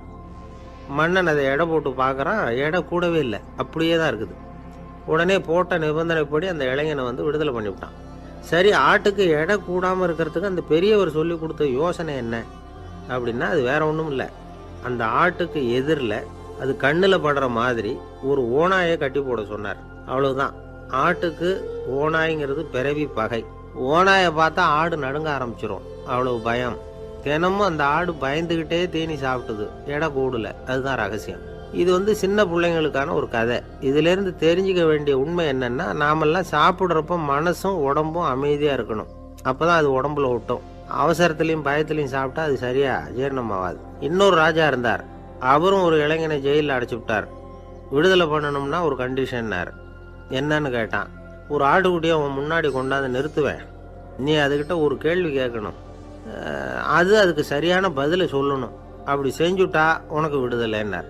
இளைஞன் யோசனை பண்ணி பார்த்தான். சரின்னு ஒத்துக்கிட்டான். அது பிரகாரமே ஆட்டுக்குட்டியை பதில் சொல்ல வச்சுட்டான். என்ன நடந்தது தெரியுமா? ஆட்டுக்குட்டியை கொண்டாந்து நிறுத்தினாங்க. இவன் மெதுவாக அதுக்கிட்ட போனான். அது காதுகிட்ட போய் ஏப்ரலுக்கு அடுத்த மாதம் என்ன மாதம்னு கேட்டான். அது உடனே மேன்னு கத்திச்சு. இவன் விடுதலை ஆயிட்டான். ஒரு நாள் ராமர் அரசவையில் உட்கார்ந்துருக்கிறார். ராமராஜ்யம் நடந்துக்கிட்டு இருந்த நேரம். அந்த சமயத்தில் ஒரு நாய் வந்து அரச சபைக்கு வந்துதான். அது தலையில் அடிபட்டு ரத்தம். அந்த கோலத்தில் அது அங்கே வந்தது. எல்லாரும் ஆச்சரியமாக அதை பார்த்தாங்க. ராமரும் அந்த நாயை பார்த்தார். நீங்கள் வந்த காரியம் என்ன, என்ன நடந்தது, எதுவாக இருந்தாலும் பயப்படாமல் சொல்லு அப்படின்னார். உடனே அந்த நாய் மெதுவாக சொல்ல ஆரம்பிச்சுதான். ஐயா, நான் தெருவில் போய்கிட்டு இருந்தேன். வழியில் ஒருத்தர் வந்தார். அவர் வேத சாஸ்திரம்லாம் படித்த பெரியவர். அவர் எந்த காரணமும் இல்லாமல் அவர் கையில் வச்சிருந்த குச்சியால் என் தலையில் அடிச்சுட்டார். அதுதான் தலையில் ரத்தம். இதை நீங்கள் விசாரித்து தகுந்த தீர்ப்பு வழங்கணும் அப்படின்னு தான் அந்த நாய். ராமர் பார்த்தார். உடனே தன்னுடைய காவலர்களை அனுப்புனார். அந்த ஆளை எங்கே இருந்தாலும் போய் கொண்டுகிட்டு வாங்க அப்படின்னு விட்டார். காவலர்கள் போனாங்க. அந்த ஆளை பிடிச்சி கொண்டு வந்துட்டாங்க. அரண்மனைக்கு வா அப்படின்னு சொல்லி கூப்பிட்டுட்டு வந்துட்டாங்க. என்ன நடந்ததுன்னு விசாரித்தார் ராமர். அதுக்கு அந்த ஆள் சொன்னார், நான் வந்து வீதி வழியாக வந்துக்கிட்டு இருந்தேன். குறுக்க இந்த நாய் வந்தது. நான் அவசரமாக போய்கிட்டு இருந்தேன். இது எனக்கு வழி விடாமல் குறுக்க பூந்து இடைஞ்சல் பண்ணிச்சு. எனக்கு கோபம் வந்துட்டுது, அதனால் அடிச்சுட்டேன். வேத சாஸ்திரம் படித்த நான் என் வசம் இழந்து கோபப்பட்டது பெரிய தப்பு தான். அதை நான் ஒத்துக்கிறேன், குற்றத்தை ஒப்புக்கொள்கிறேன். எனக்கு என்ன தண்டனை கொடுக்கணுமோ அதை கொடுங்க, ஏற்றுக்கிறேன் அப்படின்னு விட்டார். சரி, இப்போ அந்த ஆளுக்கு தண்டனை கொடுக்கணும். என்ன தண்டனை கொடுக்கறது யோசனை பண்ணார் ராமர். அதையும் அந்த நாய்கிட்டே கேட்டார். நீயே சொல்லு, என்ன தண்டனை கொடுக்கலாம் இவருக்கு அப்படின்னார். இதுக்கு அந்த நாய் என்ன சொல்லிச்சு தெரியுமா? இவரை ஏதாவது ஒரு கோயிலுக்கு தர்மகர்த்தாவாக நியமனம் பண்ணிவிடுங்க, அதுதான் இவருக்கு சரியான தண்டனை அப்படின்னுது. இதை கேட்டதும் ராமர் முகத்தில் புன்னகை. ஆனால் அங்கே இருந்த மற்றவங்களுக்கெல்லாம் ஆச்சரியம். அது எப்படி, தப்பு செஞ்சவங்களுக்கு தண்டனை கொடுக்கறது தானே நியாயம், அதை விட்டுட்டு தர்மகர்த்தா பதவியை கொடுக்க சொல்லுதே இந்த நாய் அப்படிங்கிற ஆச்சரியம். இந்த சந்தேகத்தை அந்த நாய்கிட்டேயே கேட்டாங்க அங்கே இருந்தவங்க. இதுக்கு அந்த நாய் பதில் சொல்லிச்சான். நான் போன பிறவியில் ஒரு கோயிலுக்கு தர்மகர்த்தாவாக இருந்தேன். எவ்வளவோ கவனமாக எச்சரிக்கையாக தான் என்னுடைய கடமைகளை எல்லாம் செஞ்சுக்கிட்டு வந்தேன். அப்படி இருந்தாலும் சில சமயங்களில் என்னையும் மீறி கோயில் செல்வத்தை நான் அனுபவிக்கிறதுக்கு காரணமாயிட்டேன். ஒரு கோவிலுக்கு தர்மகர்த்தாவாக இருக்கிறவங்க எப்படியும் இந்த பாவத்திலேருந்து தப்பிக்கிறது கஷ்டம். அதனால தான் நான் இந்த பிறவியில் நாயாக பிறந்து இப்படி கஷ்டப்படுறேன். இதே நிலைமை இந்த ஆளுக்கும் ஏற்படணும் அப்படிங்கிறதுக்காக தான் அவரையும் ஒரு கோயிலுக்கு தர்மகர்த்தாவை நியமிக்கும்படி கேட்டுக்கிட்டேன் அப்படின்னு தான் இந்த நாய். இதிலேருந்து என்ன தெரியுது? எந்த பதவியில் நாம் இருந்தாலும் நமக்கு தெரியாமல் கூட அதை தவறாக உபயோகப்படுத்தக்கூடாதுங்கிறத இதிலேருந்து புரிஞ்சுக்கணும். இல்லைன்னா அடுத்த பிறவியில் நாயாக பிறந்து எங்கேயாவது போய் வாழை ஆட்டிகிட்டு நிற்க வேண்டியது தான். கோவில் வாசலில் 2 நாய் பேசிக்கிட்டு இருந்து தான், போன ஜென்மத்தில் நான் மனுஷனாக தான் இருந்தேன். ஒரு கோவில் பூசாரி பேச்சை கேட்டுவிட்டு அவரோட கூட்டு சேர்ந்துக்கிட்டு ஆண்டவன் போட்டிருந்த நகையெல்லாம் அபகரித்து என்கிட்ட கொடுத்தாரு அவர். நான் எடுத்துகிட்டு வந்துட்டேன். திருடினது அந்த ஆள் தான், எடுத்துக்கிட்டு வந்தது தான் நான். இருந்தாலும் நான் மட்டும் நாயாக பிறந்துட்டேன். இப்போ மட்டும் அந்த பூசாரி என்கிட்ட மாட்டினா கடித்து குதறி விடுவேன் அப்படின்னு தான். அவசரப்பட்டு அப்படி செஞ்சுடாதே. பதிலுக்கு அவரும் உன்னை திருப்பி கடித்தாலும் கடிச்சிருவார். ஏன்னா அவரும் இப்போ ஒரு நாயாக தான் பிறந்திருக்கிறார் அப்படின்னு தான் இன்னொன்று. அது எப்படி உனக்கு தெரியும்னு தான் இது. நான் தானே அது அப்படின்னு தான் அந்த நாய். கணவன் மனைவி அன்பாக இருக்கணும், ஒருத்தர் நல்லா புரிஞ்சுக்கணும், விட்டு கொடுக்குற மனப்பான்மை வேணும். அதுதான் ஒரு நல்ல குடும்பம். இன்றைக்கி பல குடும்பங்களில் அர்த்தமில்லாத சண்டைகள் தான் அதிகம். கிராமப்புறங்களில் வேடிக்கையாக ஒரு கதை சொல்லுவாங்க. ஒரு ஊரில் ஒரு ஆள் இருந்தான். வேலை வெட்டி இல்லாமல் சும்மாவே இருந்தான். அவனுக்கு கல்யாணம் பண்ணி வச்சாங்களாம். மனைவி சேர்ந்தா. சும்மாவே உட்காந்துருக்கிறியே, ஏதாவது சம்பாதிக்கிற வழியை பாரு அப்படின்ட்டு இருக்கா. அதுக்கு தான் யோசனை பண்ணிகிட்டு இருக்கிறேன், ஒரு அருமையான ஐடியா அப்படின்னு நானா. என்ன அது சொல்லு அப்படின்ட்டுருக்கா அவன். ஒரு ஆட்டுக்குட்டி வாங்க போகிறேன்னு இருக்கான். அதை வாங்கி என்ன பண்ண போகிறேன்னா, அந்த குட்டி வளரும், பெருசாகும், அதுக்கப்புறம் அது நிறைய குட்டி போடும் அப்படின்ட்டுருக்கான். சரி, அப்புறம் என்ன, அதையெல்லாம் சந்தையில் கொண்டுட்டு போய் விற்றுவிட்டு அந்த காசுக்கு ஒரு எருவு மாடு வாங்கலாம். சரி, அது எதுக்கு? எருவு மாடு நிறைய பால் கொடுக்கும், அதை கொண்டுகிட்டு போய் பால் பண்ணையில் கொடுப்பேன், அல்லது நானே விற்றுருவேன், கை நிறைய காசு கிடைக்கும். அதுக்கப்புறம் ஒரு பசுமாடு வாங்குவேன், பாலையும் விற்கலாம், நாமளும் காய் போட்டு சாப்பிட்லாம் இப்படிலாம் சொல்லியிருக்கான். அப்போ அந்த பொண்ணு சொல்லிச்சான், அடுத்த தெருவில் இருக்கிற எங்கள் அம்மா வீட்டுக்கும் கொஞ்சம் பால் கொடுத்து அனுப்பலாம் அப்படின்ட்டுருக்கான் அந்த பொண்ணு. இந்த இடத்துல கணவனுக்கு கோவம் வந்துட்டுது. அது எப்படி உங்கள் அம்மா வீட்டுக்கு எதுக்கு கொடுக்கணும், அதெல்லாம் முடியாதுன்றிருக்கான். இந்த இடத்துல சண்டை ஆரம்பமாயிட்டுது. கொஞ்ச நேரத்தில் 2 பேரும் சத்தம் போட ஆரம்பிச்சிட்டாங்க. கடுமையான சண்டை நடக்கிறத பக்கத்து வீட்டுக்காரன் காதில் வாங்கினான். அவன் ஓடியாந்தான். அவனுக்கு தெரியும், வாங்காத மாட்டுக்காக இப்படி சண்டை போட்டுக்கிட்டு இருக்கிறாங்கங்கிறது அவனுக்கு புரியும். அவன் ஓடி சொன்னான், ஏண்டா உன்னோட பசுமாட்டை ஒழுங்காக கட்டி போடக்கூடாதான்ருக்கான். என்னடா சொல்கிறேன்னா இவன், உன் மாடு என் தோட்டத்தில் மேய்ஞ்சுட்டுது, பயிரெலாம் நாசமாயிட்டுது, 10,000 ரூபா அளவுக்கு சேதம், அதை வாங்கிட்டு போகிறதுக்கு தான் வந்தேன், குடுறா 10,000 நானா. இவன் அரண்டு போயிட்டான். அப்புறம் சொன்னான், டே நான் இன்னும் மாடே வாங்கலையே, அதுக்குள்ளே அது எப்படிடா உன் தோட்டத்தில் மேயும், என்னடா உளர்றேன்ருக்கான். நீ தாண்டா இப்போ உளறிக்கிட்டு இருக்க, மாடே வாங்கலை, அதுக்குள்ளே எப்படிடா உன்னுடைய மனைவி அவங்க அம்மா வீட்டுக்கு பால் கொடுத்து அனுப்ப முடியும் அப்படின்னு அவன் கேட்டானா. நம்மளுக்கு இப்போ தான் புத்தி வந்துதான். அர்த்தமே இல்லாத சண்டை போட்டுக்கிட்டு இருக்கிறோம் அப்படிங்கிறத அவன் புரிஞ்சுக்கிட்டானான். இது நம்ம முன்னோர்கள் சொல்லியிருக்கிற ஒரு கதை. சண்டையில் தான் அர்த்தம் இல்லையே தவிர கதையில் அர்த்தம் உண்டு. அதாவது இல்லாத விஷயங்களுக்காக சண்டை போட்டுக்கிட்டு இல்லறத்தை வீணாக்கிக்கிட்டு இருக்கிற மனிதர்கள் இன்றைக்கு நிறைய பேர் இருக்கிறாங்க. ஒருத்தன் தன்னுடைய மனைவியை பற்றி மாமனார்கிட்ட புகார் சொன்னானா, மாமா உங்கள் பொண்ணு அர்த்தமில்லாத சண்டை போடுறா, எதுக்கு எடுத்தாலும் எடுத்தெறிஞ்சு பேசுகிறா அப்படின்ட்டுருக்கான். நீ எப்படி மாப்பிள்ளை அதை சமாளிக்கிற அப்படின்னு கேட்டிருக்காரு அவர். அவள் எடுத்தெறியறது என் மேலே படாமல் ஒதுங்கி நின்றுக்கிறேன் அப்படின்னு நானா இவன். ஒரு சிகை அலங்கார கூடம், ரொம்ப சுறுசுறுப்பாக எல்லாரும் வேலை செஞ்சுக்கிட்டு இருக்கிறாங்க. முடிவெட்டிக்க வந்திருக்கிறவங்க நிறைய பேர், எல்லோரும் வரிசையாக உட்காந்துருக்குறாங்க. அந்த சமயத்தில் திடீர்னு கதவை திறந்துக்கிட்டு ஒருத்தர் உள்ளே வர்றார். அவர் ஒரு பெரிய மனிதர். அவரும் முடிவெட்டிக்கிறதுக்காக தான் உள்ளே வந்திருக்கிறார். அவரை பார்த்த உடனே அங்கே வரிசையில் உட்காந்துருந்தவங்க எல்லாரும் எழுந்திரிச்சு அவர்கிட்ட வந்துட்டாங்க. அவரை சுற்றி நின்றுக்கிட்டாங்க. எப்படி இருக்கிறீங்க, நல்லா இருக்கீங்களா அப்படின்னு விசாரிக்க ஆரம்பிச்சிட்டாங்க. எல்லாம் முடிஞ்சதும் வந்தவர் கேட்டார், வரிசையில் கடைசியாக இருக்கிறவர் யார் அப்படின்னு கேட்டார். ஏன்னு கேட்டாங்க. நான் அதுக்கு அடுத்தபடியாக உட்காரணும், அதுக்காக தான் கேட்குறேன் அப்படின்னார். உடனே அங்கே இருந்தவங்கள்லாம் என்ன சொன்னாங்க தெரியுமா, நீங்கள் வரிசையில் காத்திருக்கக்கூடாது, நீங்கள் அரசாங்கத்தின் தலைவர், உங்களுக்கு நேரம் முக்கியம், அதனால் நீங்கள் முன்னாடி போங்க அப்படின்னு சொன்னாங்க. ஆனால் அதை அவர் கேட்கல. தோழர்களே, உங்களுடைய கருத்துக்கு ரொம்ப நன்றி, எல்லாரும் வரிசையாக தான் வரணும், அதுதான் முறை. வரிசையில் வரணுங்கிற நடைமுறையை நானும் பின்பற்ற விரும்புகிறேன். நாம் எல்லாரும் சமமானவர்கள் அப்படின்னார். இப்படி சொல்லிவிட்டு வரிசையில் கடைசியாக இருந்த ஒரு நாற்காலியில் போய் உட்காந்துக்கிட்டார். தன் சட்டை பையில் இருந்த ஒரு செய்தித்தாளை எடுத்தார், படிக்க ஆரம்பிச்சிட்டார். ஆனால் அங்கே இருந்தவங்களால இதை பார்த்துக்கிட்டு சும்மா இருக்க முடியல. ஒருத்தர் எழுந்திரிச்சு வந்தார். ஐயா, இப்போ என்னுடைய முறை வந்திருக்குது, நான் தான் போக வேண்டிய முறை. உங்களை இங்கே காத்திருக்க வைக்கிறத விட ஒரு 5 ஆண்டுகளுக்கு கூட நான் முடிவெட்டிக்காமே இருந்துட முடியும் அப்படின்னார். அவர் மறுபடியும் சொன்னார், ஐயா, நீங்கள் வரிசை முறையை தாண்டி போக விருப்பப்படல, சரி, ஆனால் என்னுடைய முறையை மாற்றி கொடுக்கறதுக்கு எனக்கு முழு உரிமை இருக்குது. இதுக்கு பதிலாக உங்களுடைய கடைசி இடத்த நான் எடுத்துக்கிறேன், இதை நீங்கள் மறுக்க முடியாதுன்னார். அங்கே இருந்த மற்றவங்களும் இதை ஒரு மனசாக வற்புறுத்த ஆரம்பிச்சிட்டாங்க. அந்த பெரிய மனிதர் பார்த்தார், சரின்னு கடைசியாக ஒத்துக்கிட்டார். அவர் யார் தெரியுமா? அவர் தான் மாவீரர் லெனின். ரஷ்யாவில் கிரெம்ளின் சிகை அலங்கார கூடத்தில் தான் இது நடந்தது. எல்லாரும் இந்நாட்டு மன்னர்கள்னு வாயளவில் பேசுகிறதுல என்ன பிரயோஜனம்? நாம் எல்லாரும் சமங்கிறத நடைமுறையில் கடைப்பிடிச்சி காட்டினவங்க கொஞ்சம் பேர் தான். அவங்களில் ஒருத்தர் தான் லெனின். வரிசையில் நின்று வர்றதுங்கிறது ஒரு சிறந்த பண்பு, உயர்ந்த பண்பு. இன்றைக்கி பல இடங்களில் அது நமக்கு தேவைப்படுது. ஒரு ரேஷன் கடைவாசல், கடை திறக்கிறதுக்கு முன்னாடியே எல்லோரும் வரிசையில் நின்றுட்டாங்க. கடைசியாக வந்த ஒருத்தர் க்யூவில் முன்னாடி போகிறதுக்கு முயற்சி பண்ணுறார். ஏற்கனவே நின்றுட்டு இருக்கிறவங்க அவரை முன்னாடி போகிறதுக்கு விட மாட்டேங்கிறாங்க. கடைசியாக போய் நில்லையா அப்படின்னு எல்லோரும் கத்துறாங்க. அது அவர் காதில் வாங்கலை. முண்டி அடிச்சுக்கிட்டு முன்னாடி போகிறதுக்கே முயற்சி பண்ணிகிட்டு இருக்கிறார். எல்லாரும் சேர்ந்து அவரை வலுக்கட்டாயமாக இழுத்து கொண்டாந்து பின்னாடி கொண்டு போய் நிறுத்திவிட்டாங்க. நிறுத்திவிட்டு சொன்னாங்க, இதை பாருப்பா, நாங்கள் இருக்கிற வரைக்கும் நீங்கள் முன்னாடி போய் எதையும் வாங்க முடியாது, தெரிஞ்சுக்கோ அப்படின்னாங்க. இப்போ அந்த ஆள் சொன்னாராம், நான் இங்கே பின்னாடி நிற்கிற வரைக்கும் நீங்களும் எதுவும் வாங்க முடியாது அப்படின்னாராம். ஏன்னு கேட்டிருக்கிறாங்க. நான் தான் அந்த கடையை திறக்க வேண்டிய ஆள் அப்படின்னா.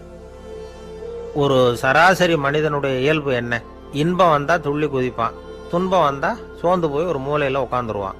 இவன் தான் சராசரி மனிதன். ஆனால் ஒருத்தன் இன்பம் வந்தால் அதுக்காக மகிழ்ச்சி அடையிறதில்ல, துன்பம் வந்தால் அதுக்காக சோர்ந்து போகிறதில்ல அப்படின்னு வச்சுக்கோங்க. அப்படி இருந்தால் அவன் சாதாரண ஆள் கிடையாது. ஒரு ஊரில் ஒரு ஞானி இருந்தார். அவரை தேடிட்டு ஒரு பெரியவர் வந்தார். ஐயா, ஞானத்தில் சிறந்த ஞானம் எது அப்படின்னு கேட்டாராம். இதுக்கு அந்த ஞானி என்ன பதில் சொன்னார் தெரியுமா? இன்பத்தினால மகிழ்ச்சி அடையாமலும் துன்பத்தினால சோர்வு அடையாமலும் இருக்கிறது தான் அந்த ஞானம், பெரிய ஞானம் அப்படின்னாராம். சரி சுவாமி, அப்படிப்பட்ட ஞானம் உங்களுக்கு எப்படி வந்ததுன்னு கேட்டிருக்காரு இவர். அதை நான் ஒரு கழுதைகிட்ட இருந்து கற்றுக்கிட்டேன் அப்படின்னாராம் அவர். இவருக்கு ஒன்றும் புரியல, ஒரு மாதிரியாக முழிச்சிருக்கிறார். இதை அவர் புரிஞ்சுக்கிட்டார். நீங்கள் நாளைக்கு காலையில் நம்முடைய ஆசிரமத்துக்கு வாங்க, புரிய வைக்கிறேன்னாராம். சரின்னு அவர் போயிட்டார். மறுநாள் காலையில் ஆசிரமத்துக்கு சேர்ந்தார். ஞானி அவரை கூப்பிட்டு உட்கார வச்சார். வாங்க, இப்படி உட்காருங்க, கொஞ்ச நேரத்தில் இந்த வழியாக ஒரு கழுதை போகும், அதை கவனித்து பாருங்கன்னாராம். இவருக்கு இன்னமும் ஒன்றும் புரியாமல் போச்சு, ஒரே குழப்பம். இருந்தாலும் அந்த ஞானி சொன்னது மாதிரியே உட்காந்துருக்கிறார். கொஞ்ச நேரத்தில் அந்த வழியாக ஒரு கழுதை போச்சு. அது முதுக நிறைய அழுக்கு மூட்டைகள், அதை சுமந்துக்கிட்டு போகுது. ஒரு சலவை தொழிலாளி அதை ஓட்டிக்கிட்டு போகிறார். கொஞ்சம் தூரத்தில் ஒரு ஆறு இருக்குது. அங்கே போய் துணியெல்லாம் சுத்தப்படுத்திக்கிட்டு சாயந்தரமாக திரும்பி இந்த வழியாகவே வருவாங்க. ஞானி சொன்னது மாதிரியே இந்த பெரியவர் அழுக்கு மூட்டையை சுமந்துக்கிட்டு போகிற அந்த கழுதையை கவனித்தார். கழுதை போயிட்டுது. அதுக்கப்புறம் ஞானியை திரும்பி பார்த்தார். இப்போ அந்த ஞானி சொன்னார், சாயந்தரம் வரைக்கும் நீங்கள் இங்கேயே இருக்கணும்னார். அதே மாதிரி இவர் இருந்தார். சாயந்தரமாக அந்த ஞானி சொன்னார், ஐயா, இப்போ கொஞ்ச நேரத்தில் அந்த கழுதை இந்த வழியாக திரும்பி வரும், அதையும் கவனித்து பாருங்கன்னார். இவரும் கவனித்து பார்க்குறார். கழுதை வந்தது. அது முதுகில் சலவை செய்யப்பட்ட துணி மூட்டை, அது பாட்டுக்கு சுமந்துக்கிட்டு போய்கிட்டு இருக்குது. பெரியவருக்கு ஒன்றும் புரியல, பொறுமை இழந்துட்டார். சரி சுவாமி, இந்த கழுதைக்கும் உங்கள் ஞானத்துக்கும் என்ன சம்பந்தம் அப்படின்னார். இப்போ அந்த ஞானி விளக்கினார். ஐயா, இந்த கழுதை இதே மாதிரி தினமும் காலையில் அழுக்கு மூட்டைகளை சுமந்துக்கிட்டு ஆற்றுக்கு போகுது, மாலையில் வெண்மையான சுத்தமான துணிகளை சுமந்துக்கிட்டு திரும்பி ஊருக்கு போகுது. காலையில் இது போகும்பொழுது முதுகில் அழுக்கு மூட்டைகளை சுமந்துக்கிட்டு போகிறோமேங்கிற வருத்தமும் அதுக்கு கிடையாது. சாயந்தரம் திரும்பி வரும்பொழுது சுத்தமான துணிகளை சுமந்துக்கிட்டு வர்றோமேங்கிற மகிழ்ச்சியும் அதுக்கு இல்லை. இதை பார்த்து தான் நான் அது மாதிரி ஞானத்தை கற்றுக்கிட்டேன் அப்படின்னாராம். அதனால் யார் கற்றுக் கொடுக்குறாங்க அப்படிங்கிறத விட எதை கற்றுக்கிறோம் அப்படிங்கிறது தான் முக்கியம்.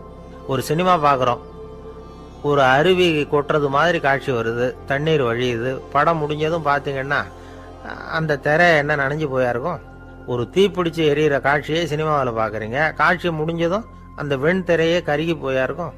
படத்தில் வர்ற தண்ணீரும் நெருப்பும் அந்த திரையை பாதிக்கிறது இல்லை. நாம் அந்த திரை மாதிரி இருக்கிறதுக்கு கற்றுக்கணுமா. அந்த பக்குவம் வந்துட்டுதுன்னா இன்பமும் துன்பமும் நம்ம எதுவும் செய்யாது. ஒரு சினிமாவை பார்க்குற வரைக்கும் சிரிக்கலாம், அழலாம். பார்த்துட்டு வெளியில் வரும்பொழுது அழுதுகிட்டே வரக்கூடாது. ஒருத்தர் வந்தார், அப்படி படம் முடிஞ்சு வெளியில் வரும்பொழுது அருவி மாதிரி கண்ணீர் சிந்திக்கிட்டே வரார். ஏன் சார் படம் அவ்வளவு சோகமா அப்படின்னு கேட்டார். இன்னொருத்தர், இல்லை சார் கூட்டம் ரொம்ப குறைச்சல் சார், மொத்தம் படம் பார்க்க வந்தவங்களே 15 பேர் தான் சார் அப்படின்னார் கண்ணீரை தொடச்சிக்கிட்டே. அதுக்கு நீங்கள் ஏன் சார் அழறீங்கன்னு கேட்டார் அவர். இந்த படத்தோட தயாரிப்பாளரே நான் தான் சார் அப்படின்னாரா இவர். நமக்கு முன்னாடி நமக்கு வேண்டிய ஒருத்தர் ஒரு கிளாஸில் நமக்கு பழச்சாறு கொண்டாந்து வைக்கிறாருன்னு வச்சுக்கோங்க. உடனே நாம் என்ன பண்ணுவோம்? எடுத்து கிடுகிடுன்னு சாப்பிட்ருவோம், அடுத்தவங்க யாரும் வர்றதுக்குள்ள. அதை விட்டுட்டு அதை கொண்டாந்து வச்சவர்கிட்டயே அதோட விலை என்ன அப்படி இப்படின்னு நான் கேட்டுக்கிட்டு இருப்போம். நாம் கேட்க மாட்டோம். ஆனால் காந்திஜி அப்படி கேட்டாராம். எப்போ தெரியுமா? 1935. அந்த வருஷம் மே மாதத்தில் ஒரு நாள் காந்திஜி டெல்லியில் இருக்கிறார். அப்போ அவருக்கு 2 டம்ளர் மாம்பழச்சாறு கொண்டாந்து கொடுக்குறாங்க. அதை வாங்குறார். இதோட விலை என்ன அப்படின்னு கேட்டார் காந்திஜி. யாருக்கிட்ட கேட்டார்னா மனுபென் காந்திகிட்ட கேட்குறார். அவங்க தான் கொண்டாந்து கொடுக்குறாங்க. காந்திஜிக்கு உதவி செய்யறதுக்காக அவர் கூடவே இருந்தவங்க அவங்ககிட்ட தான் கேட்குறார். காந்திஜி சும்மா வேடிக்கைக்காக இப்படி கேட்குறாருன்னு நினச்சிட்டாங்க அந்த அம்மா. அதுவும் இல்லாமல் அதோட விலையை கேட்டால் காந்திஜி நிச்சயமாக அதை சாப்பிட மாட்டார் அப்படிங்கிற பயம் வேற. அதனால் அந்த அம்மா பதில் எதுவும் சொல்லாமல் கம்முன்னு இருந்துட்டாங்க. கொஞ்ச நேரம் ஆச்சு. அந்த பழச்சாறு வச்ச இடத்துல அப்படியே இருக்குது. வச்ச இடத்துல வச்சபடியே இருக்குது. காந்திஜி அதை சாப்பிடவே இல்லை. மனுபென் காந்தி பார்த்தாங்க. மெதுவாக காந்திஜிக்கிட்ட போய் அதை சாப்பிடுங்களேன் அப்படின்னாங்க. பழச்சாறு விலை என்னன்னு கேட்டேன். அதுக்கு பதில் இல்லை. அது முதல் தப்பு. பதிலை எதிர்பார்த்திருந்தும் அதை பற்றி விசாரிக்கலை. அது 2வது தப்பு. இப்படி 2 தப்புகளை பண்ணிவிட்டு என்கிட்ட இதை சாப்பிடுங்கன்னு சொன்னால் அது எப்படி அப்படின்னு கேட்டாராம் காந்திஜி. மனுபென் காந்தி என்ன சொல்கிறதுன்னு தெரியாமல் திகைச்சு போய் நின்றுக்கிட்டு இருந்தாங்க. காந்திஜி தொடர்ந்து சொன்னாராம். இப்போ என் முன்னாடி வச்சிருக்கிற இந்த பழச்சாறு விலை சுமாராக ஒரு அரை ரூபாயாவது இருக்கும். அது அந்த காலத்து மதிப்பு. இந்த பழச்சாறு இல்லாமல் கூட என்னால் இருக்க முடியும். ஆனால் அவசியமான பொருள்களை வாங்கிறதுக்கு கூட சக்தி இல்லாத மக்கள் இந்த நாட்டில் நிறைய பேர் இருக்கிறாங்க. அப்படி இருக்கிறப்போ எனக்கு என்னத்துக்கு இந்த விலை உயர்ந்த பானம்? இதை இப்போ நான் சாப்பிட்டா என் உடம்பு வேணும்னா ஆரோக்கியமாகலாம், ஆனால் என் மனசு அமைதி அடையாது. எனக்கு என்னுடைய உடல் ஆரோக்கியத்தை விட மன ஆரோக்கியம்தான் முக்கியம். அதனால் இதை நான் சாப்பிட மாட்டேன், எடுத்துகிட்டு போயிடு அப்படின்னாராம். அந்த சமயத்தில் ஒரு அகதி பொண்ணு 2 குழந்தைகளோட காந்திஜியை பார்க்கறதுக்காக வந்தது. வணக்கம் சொல்லிச்சு.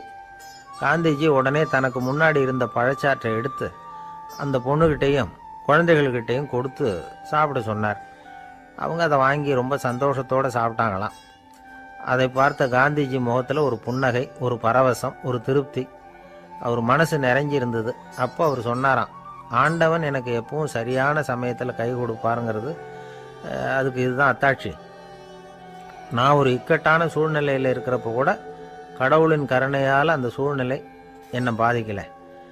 என் கூட இவ்வளவு நாள் பழகியும் கூட இங்கே இருக்கிறவங்க எனக்கு அதிக விலையுள்ள பழரசத்தை கொடுத்தாங்க.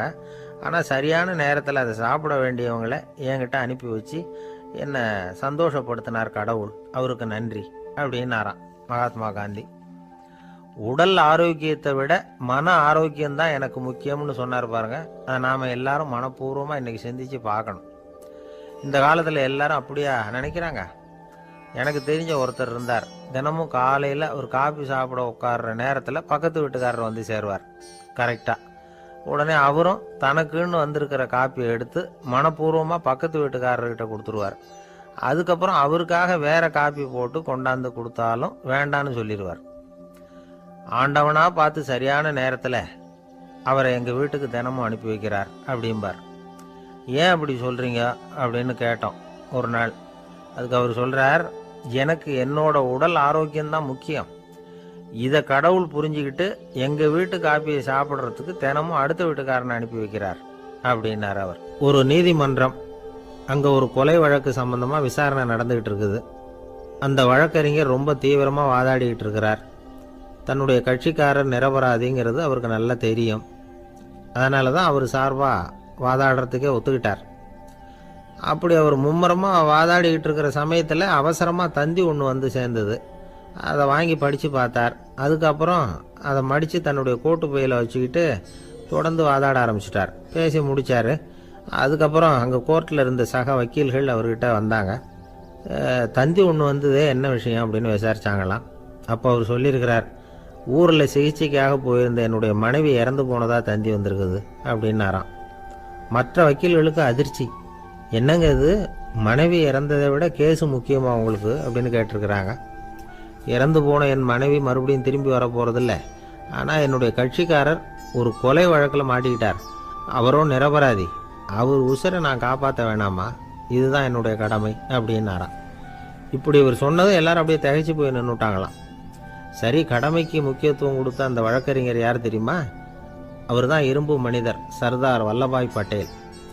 குஜராத் மாநிலத்தில் 1875 அக்டோபர் 31 அன்றைக்கு ஜாவேரி பாய் அப்படிங்கிறவருக்கு 4வது பிள்ளையா அவர் பிறந்தாராம். இந்த ஜாவேரி பாய் யார் தெரியுமா? ஜான்சி ராணி லட்சுமி பாய் போர் படையில் ஒரு வீரராக பணிபுரிஞ்சவர். இளம் வயசில் வல்லபாய் படேல் ரொம்ப சிரமப்பட்டு படிச்சிருக்கார். விடாமுயற்சி வெற்றியை கொடுத்தது. கல்லூரியிலையும் காலடி வச்சார். அதுக்கப்புறம் வக்கீல் பட்டத்தையும் வாங்கினார். பிரிட்டிஷ் ஆட்சி நடந்துக்கிட்டு இருந்த சமயம் குஜராத்தை சேர்ந்த பர்டோலி தாலுகாவில் விவசாயிகள் மேலே அரசாங்கம் திடீர்னு நில வரியை வசதி விட்டு தான். ஏழை விவசாயிகள் ரொம்ப கஷ்டப்பட்டுருக்காங்க. அரசாங்கம் வரி செலுத்தாத விவசாயிகளின் நிலங்களையெல்லாம் ஜப்தி செஞ்சுதான். அரசாங்கத்தை எதிர்க்கிறவங்களையெல்லாம் கைது பண்ணி சிறையில் அடைச்சுட்டாங்களாம். சில பேர் வீடு வாசல் ஆடு மாட்டையெல்லாம் விற்று கூட வரி கட்ட வேண்டிய நிலைமைக்கு ஆளாயிட்டாங்க. வழக்கறிஞர் வல்லபாய் படேல் நில வரியை உடனே ரத்து பண்ணணும் அப்படின்னு பம்பாய் கவர்னருக்கு ஒரு கடிதம் எழுதினார். எந்த பலனும் இல்லை. உடனே எல்லா விவசாயிகளையும் அணி திரட்டினார். அதுக்கு தானே தலைமை தாங்கினார். சத்தியாகிரகம் நடத்தினார். அந்த பகுதியில் எந்த வேலையும் நடக்கலை. வேறு வழி இல்லை. ஆட்சியாளர்கள் உடனே வரியை ரத்து பண்ணாங்க. சிறையில் இருந்தவங்களெல்லாம் வெளில விட்டாங்க. 1928 ஆகஸ்ட் 6 சர்க்காருக்கும் விவசாயிகளுக்கும் இடையில் ஒரு உடன்பாடு ஏற்பட்டது. அதுக்கப்புறம் தான் நிலைமை சரியாக போச்சான். வல்லபாய் பட்டேலின் பொது சேவையை பாராட்டின பொதுமக்கள் அவருக்கு சர்தார் அப்படிங்கிற பட்டத்தை கொடுத்தாங்களாம். சர்தார்னா தலைவர் அல்லது தளபதின்னு அர்த்தம். இரும்பு மனிதர்னு இவருக்கு பேர். இருந்தாலும் நகைச்சுவை உணர்வும் இவருக்கு நிறைய உண்டு. ஒரு தடவை ஒரு பத்திரிகை நிருபர் வந்திருக்கார். சர்தார் பட்டேல்கிட்ட அவருக்கு பிடிச்ச பண்பாடு கலாச்சாரம் எது அப்படின்னு கேட்கணும்னு ஆசை. அதனால் அவரை பார்த்து கேட்டாராம், ஏங்க உங்களுக்கு பிடிச்ச கல்ச்சர் எது அப்படின்னு கேட்டிருக்கார். இதுக்கு சர்தார் பட்டேல் சொன்ன பதில் என்ன தெரியுமா? எனக்கு பிடிச்ச கல்ச்சர் அக்ரிகல்ச்சர் அப்படின்னாராம். ஒருத்தர் குதிரை ரேஸுக்கு போனார். பணம் கட்டினார், தோற்று போயிட்டார். மறுபடியும் போனார், பணம் கட்டினார், தோற்று போனார். அடுத்த தடவையும் பணம் கட்ட போனப்போ அவரை தடுத்து கேட்டோம், ஏன் சார் ஏற்கனவே விட்டது போதாதா, இன்னமும் இருக்கிறத விடணுமா அப்படின்னு கேட்டோம். விட்டதையெல்லாம் மொத்தமாக எடுக்க வேணாமா சார், அதுக்காக தான் தொடர்ந்து பணம் கட்டுறேன்னார் அவர். இவரை திருத்துறது ரொம்ப கஷ்டம். இது ஒரு மனநோய். மனநோய்களில் பல வகை உண்டு. மனநோய்கள் பிரிவு அட்டவணையில் சூதாட்டம்ங்கிறது அவதி வரும் நோய் அப்படிங்கிற தலைப்பில் வருது. சூதாட்டம் 2 வகைப்படும்னு சொல்கிறாங்க உளவியல் நிபுணர்கள். ஒரு வகை எப்படின்னா, நண்பர்களோடு சேர்ந்துக்கிட்டு மகிழ்ச்சியும் கிளர்ச்சியும் அடையிறதுக்காக ஈடுபடுறது. பிரச்சனைகளை தீர்க்கறதுல ஒரு ஆர்வம். கேளிக்கைக்காக கொஞ்சம் விட்டு பிடிக்கிறது அப்படிங்கிற மனுஷனுடைய அடி மனசில் உள்ள விபரீத பிணைய சுபாவம், இதெல்லாம் அதுக்கு காரணம். இன்னொரு வகை எப்படின்னா, சூதாட்டத்தில் ஈடுபட்டு ஒரு கட்டாய நிலைமைக்கு ஆளாயிடுறது. ஈடுபடு அப்படின்னு மனசு ஒரு வெறித்தன்மையை தூண்டிக்கிட்டே இருக்கும். இப்படிப்பட்டவங்களுக்கு நாம் தோத்துக்கிட்டு இருக்கோங்கிறது தெரியும். நாம் ஜெயிக்கிறதுக்கான சந்தர்ப்பம் இல்லைங்கிறதும் தெரியும். இதனால் நமக்கும் கஷ்டம், நம்ம சுற்றி இருக்கிறவங்களுக்கும் கஷ்டங்கிறதும் புரியும். அப்படி இருந்தும் சூதாடுவாங்க. இதுக்கு காரணம் சூதாடியின் பகற்கனவு அப்படிங்கிறாங்க நிபுணர்கள். இந்த நிலைமைக்கு கட்டாய சூதாட்டம் அல்லது நிர்பந்த சூதாட்டம் அப்படின்னு பேர் வச்சிருக்கிறாங்க.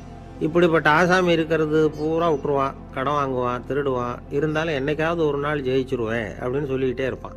விட்டதை எடுத்துருவேங்கிற ஒரு நம்பிக்கை சுடர் அவனுக்குள்ளே எரிஞ்சுக்கிட்டே இருக்கும். இவனை மனநோயாளி அப்படின்னு சொல்லிட முடியாதான். என்ன காரணம்னா, இது மாதிரி ஆளுங்க கிட்ட மன போராட்டமோ கவலையோ பதட்டமோ இருக்கிறது இல்ல. சில விசேஷமான குணங்கள் இவங்க கிட்ட உண்டு. எதிர்ப்பு உணர்ச்சி, சிறுபிள்ளைத்தனம், சட்ட திட்டங்களையும் சம்பிரதாயங்களையும் உட தெரியாத மனப்போக்கு, பொறுப்பில்லாத தன்மை, நெறி தவறி நடக்கிறது எல்லாம் இவங்க கிட்ட உண்டு. ஆனால் வெளிப்பார்வைக்கு ரொம்ப சிநேகமாக இருப்பாங்க, அன்பாக இருப்பாங்க, அப்படி இருக்கிறதாக காட்டிக்குவாங்க.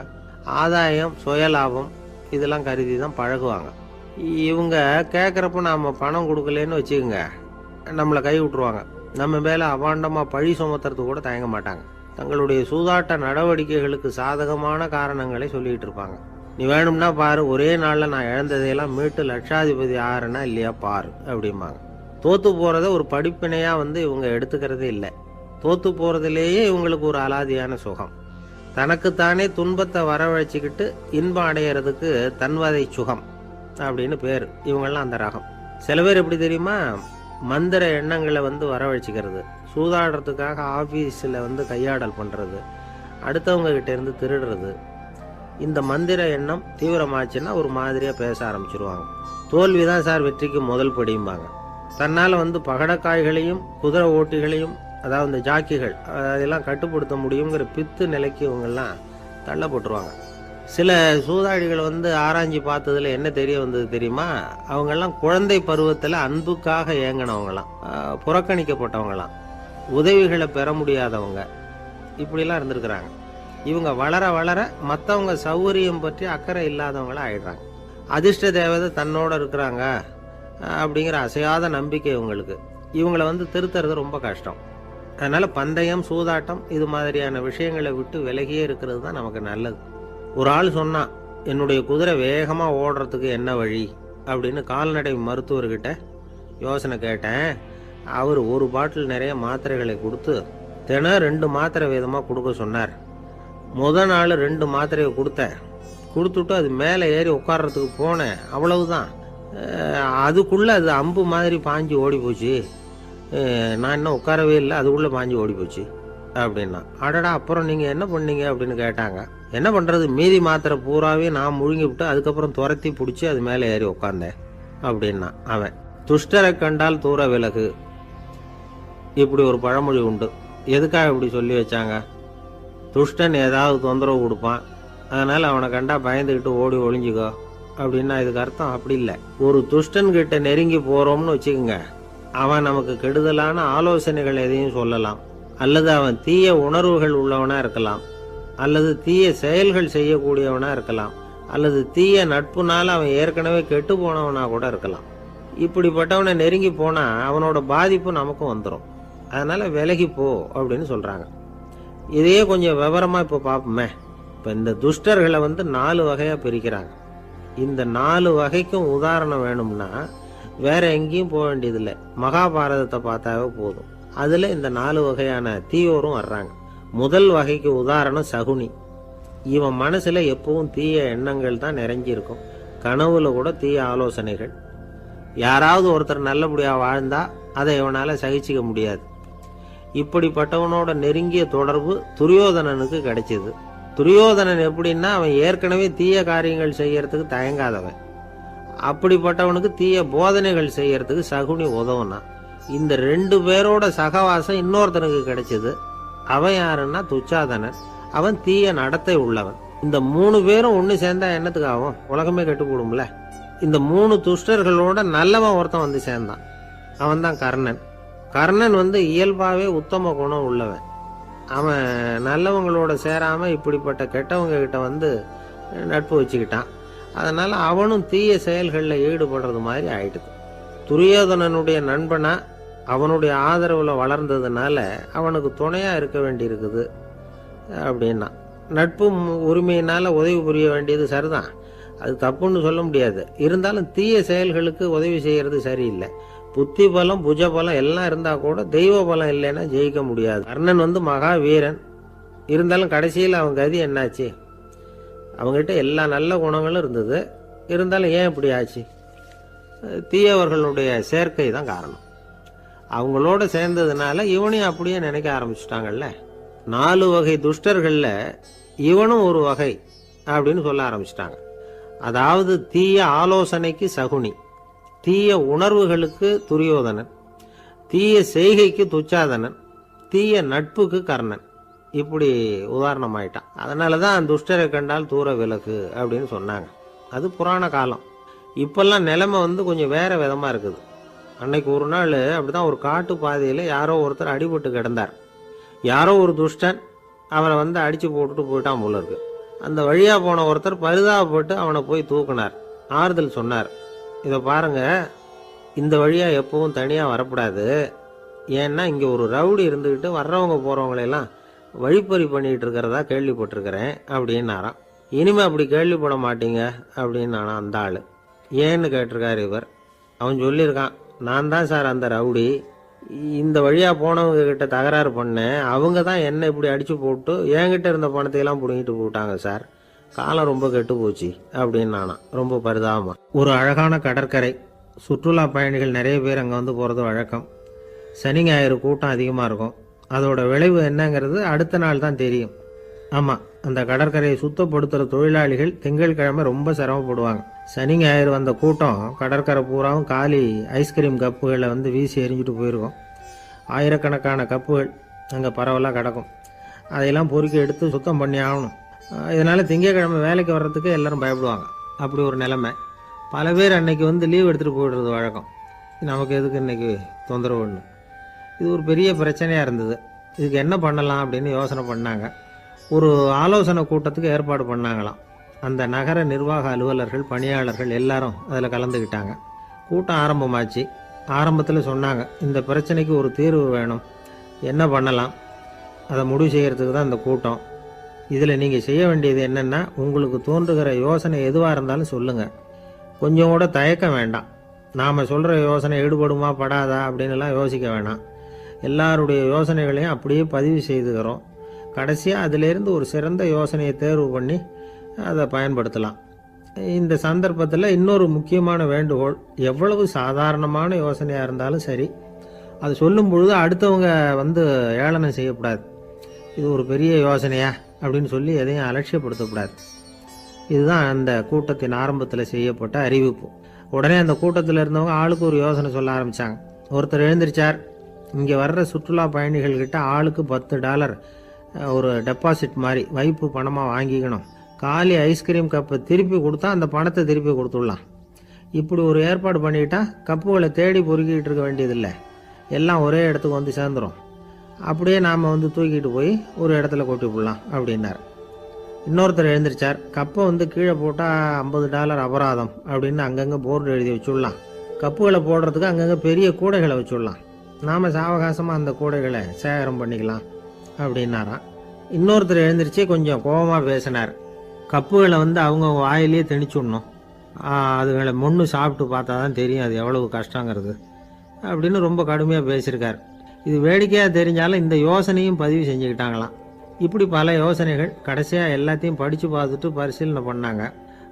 அப்புறம் தான் யோசனை வந்தது. இவர் வேடிக்கையாக சொன்னது, கப்புகளை அவங்கவுங்க வாயிலேயே திணிச்சு சாப்பிட சொல்லணும், அதுதான் தண்டனைன்னார்ல. ஏன் அப்படி சாப்பிட்றது மாதிரியே கப்புகளை தயார் பண்ண என்ன அப்படின்னு சிந்திக்க ஆரம்பித்தாங்களாம். ஆகா, அதுதான் சரின்னு ஒரு முடிவுக்கு வந்தாங்க. அதுலேருந்து உருவானது தான் இந்த வேஃபர் கப்ஸ். ஐஸ்கிரீமை சாப்பிட்டு முடித்ததும் கப்பையும் சாப்பிட்டுடலாம். கோன் ஐஸ்கிரீம் சாப்பிட்றோம்ல, அதுதான். அமெரிக்காவில் மியாமி கடற்கரையில் ரொம்ப காலமாக இருந்துக்கிட்டு வந்த குப்பை பிரச்சனைக்கு இப்படி தான் ஒரு தீர்வு வந்துதான். இதிலேருந்து நாம் புரிஞ்சிக்க வேண்டியது என்னென்னா, நாம் அன்றாட எத்தனையோ பிரச்சனைகளை சந்திக்கிறோம், அதுக்கெல்லாம் தீர்வு உண்டு. அது எங்கே ஒளிஞ்சிருக்குன்னு கண்டுபிடிக்கணும். அந்த அந்த யோசனையையும் நல்லா தீவிரமாக யோசிக்கணும். யார் என்ன யோசனை சொன்னாலும் அதை அலட்சியப்படுத்தக்கூடாது. அக்கறையோடு கவனிக்கணும், அதை யோசித்து பார்க்கணும். ஒரு அம்மா தன்னோட வீட்டுக்காரரை ஒரு மனநல மருத்துவர்கிட்ட அழைச்சிட்டு வந்தாங்களாம். டாக்டர், இவருக்கு கோன் ஐஸ்கிரீம் பிடிக்கல, பேப்பர் கப்பில் இருக்கிற ஐஸ்கிரீம் தான் வேணும்னு அடம் பிடிக்கிறார் அப்படின்னாங்களாம். அது ஒன்றும் தப்பு இல்லையேன்னாராம் டாக்டர். இதுக்கு அந்த அம்மா சொன்னாங்களாம், இவர் கப்பு ஐஸ்கிரீம் வாங்குறதுல தப்பு இல்லை டாக்டர், பிரச்சனை அது இல்லை. அப்புறம் வேற என்னன்னு கேட்டிருக்காரு. வாங்கினதும் ஐஸ்கிரீமை கீழே கொட்டிவிட்டு அந்த பேப்பர் கப்பை மட்டும் விரும்பி சாப்பிட்றார், அதனால தான் உங்ககிட்ட அழைச்சிட்டு வந்தேன் அப்படின்னாங்களாம். ஒரு நண்பர் வந்தார். ரொம்பவும் இறுக்கமாக உடை அணிஞ்சிருந்தார். அதாவது ஆடைக்குள்ளே அவர் மாட்டிக்கிட்டு இருந்தது மாதிரி தெரிஞ்சது. ஏன் துணி குறைச்சலாக எடுத்துட்டிங்களா அப்படின்னு கேட்டோம். இல்லைங்க, எனக்கு எப்போவுமே இறுக்கமாக உடை அணிகிறது தான் பிடிக்கும் அப்படின்னார். ஒருத்தர் எப்படி உடை அணிகிறார் அப்படிங்கிறத வச்சே அந்த ஆள் எப்படிப்பட்டவர் அப்படிங்கிறத கண்டுபிடிச்சிடலாம். உடை அணிகிற விதம் ஒருத்தருடைய மனநிலையை வெளிப்படுத்துதான். இப்போ இறுக்கமான உடை அணிகிறவங்க பொதுவாக மன நிம்மதி இல்லாதவங்களாக இருப்பாங்களாம், கோபக்காரங்களாக இருப்பாங்களாம். ரொம்ப தொலைதொழப்பாக ஆடை அணிகிறவங்க இருக்கிறாங்கல்ல, அவங்கெல்லாம் அமைதியான ஆளாக இருப்பாங்களாம், சாந்தமாக இருப்பாங்களாம். இவங்கெல்லாம் போராடுறதுக்கு சரியாக வரமாட்டாங்களாம். இப்படி ஒரு கணிப்பு இருக்குது. அதனால தான் போர் வீரர்களுக்கெல்லாம் இறுக்கமான உடையை தான் கொடுக்கறது வழக்கம். ஆனால் சன்னியாசிகளை பாருங்கள், அவங்களுக்கெல்லாம் ரொம்ப தொலை உடைகள் தான். அவங்கெல்லாம் வந்து டைட் பேண்ட் போட்டுக்கிட்டு நிற்க மாட்டாங்க சன்னியாசிகள்லாம். அதே மாதிரி சன்னியாசிகள்லாம் காவி உடைய தேர்ந்தெடுக்கிறதுக்கும் காரணம் உண்டு. பல ஆண்டுகள் சோதனை செஞ்சு பார்த்துட்டு தான் சன்னியாசத்துக்கு காவி தான் சரி அப்படின்னு முடிவு பண்ணியிருக்கிறாங்க. இப்போ பௌதீக விஞ்ஞானப்படியும் அதுதான் சரி. அதாவது சூரிய ஒளியில் வந்து 7 வண்ணங்கள் உண்டு.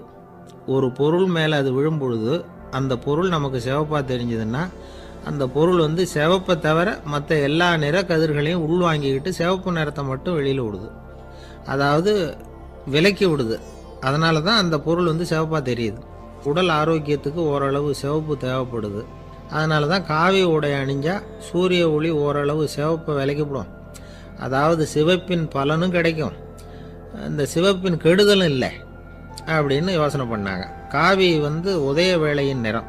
கீழ் வானத்தில் கதிர் உதிக்கிற வேளையில் முதல் ஒளி தோன்றுகிற நேரத்தில் காவி நிறம் தான் கசியும். தியானம் செய்கிறப்போ முதல்ல காணக்கூடிய ஒளி காவி நிறம்தான்.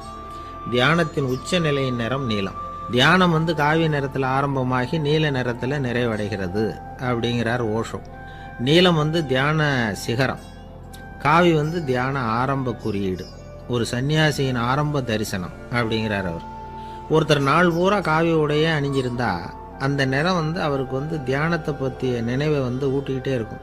இப்படியே வந்து ஆடைக்கும் தியானத்துக்கும் இடையில் ஒரு தொடர் ஏற்படுது. ஒரு துறவியின் உள்ளார்ந்த பண்பாக அது மாறுது.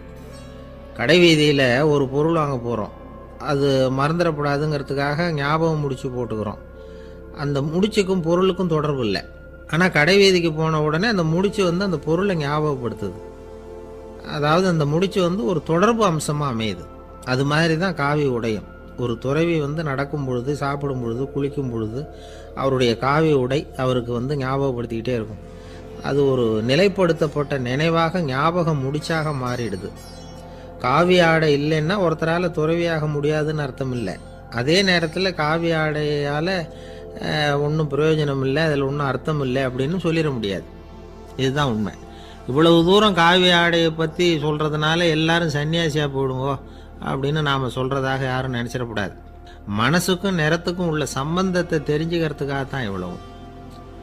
நமக்கு தெரிஞ்ச நண்பர் ஒருத்தர் இருக்கிறார், ஆஃபீஸில் வேலை பார்க்குறவர்.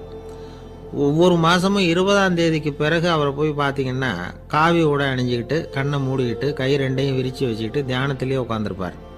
ஏன் இப்படி பண்ணுறீங்கன்னு கேட்டேன். அதாவது 20ஆம் தேதிக்கு பிறகு என் கையில் ஒரு பைசா கூட கிடையாது, ஒரு சன்னியாசி லெவலில் இருக்கிறேன், என்கிட்ட எதுவும் செலவுக்கு கேட்காத அப்படின்னு என் மனைவிக்கு நாசூக்காக உணர்த்துறதுக்காக அப்படி உட்காந்துருப்பேன் அப்படின்னு விளக்கம் கொடுக்குறார்.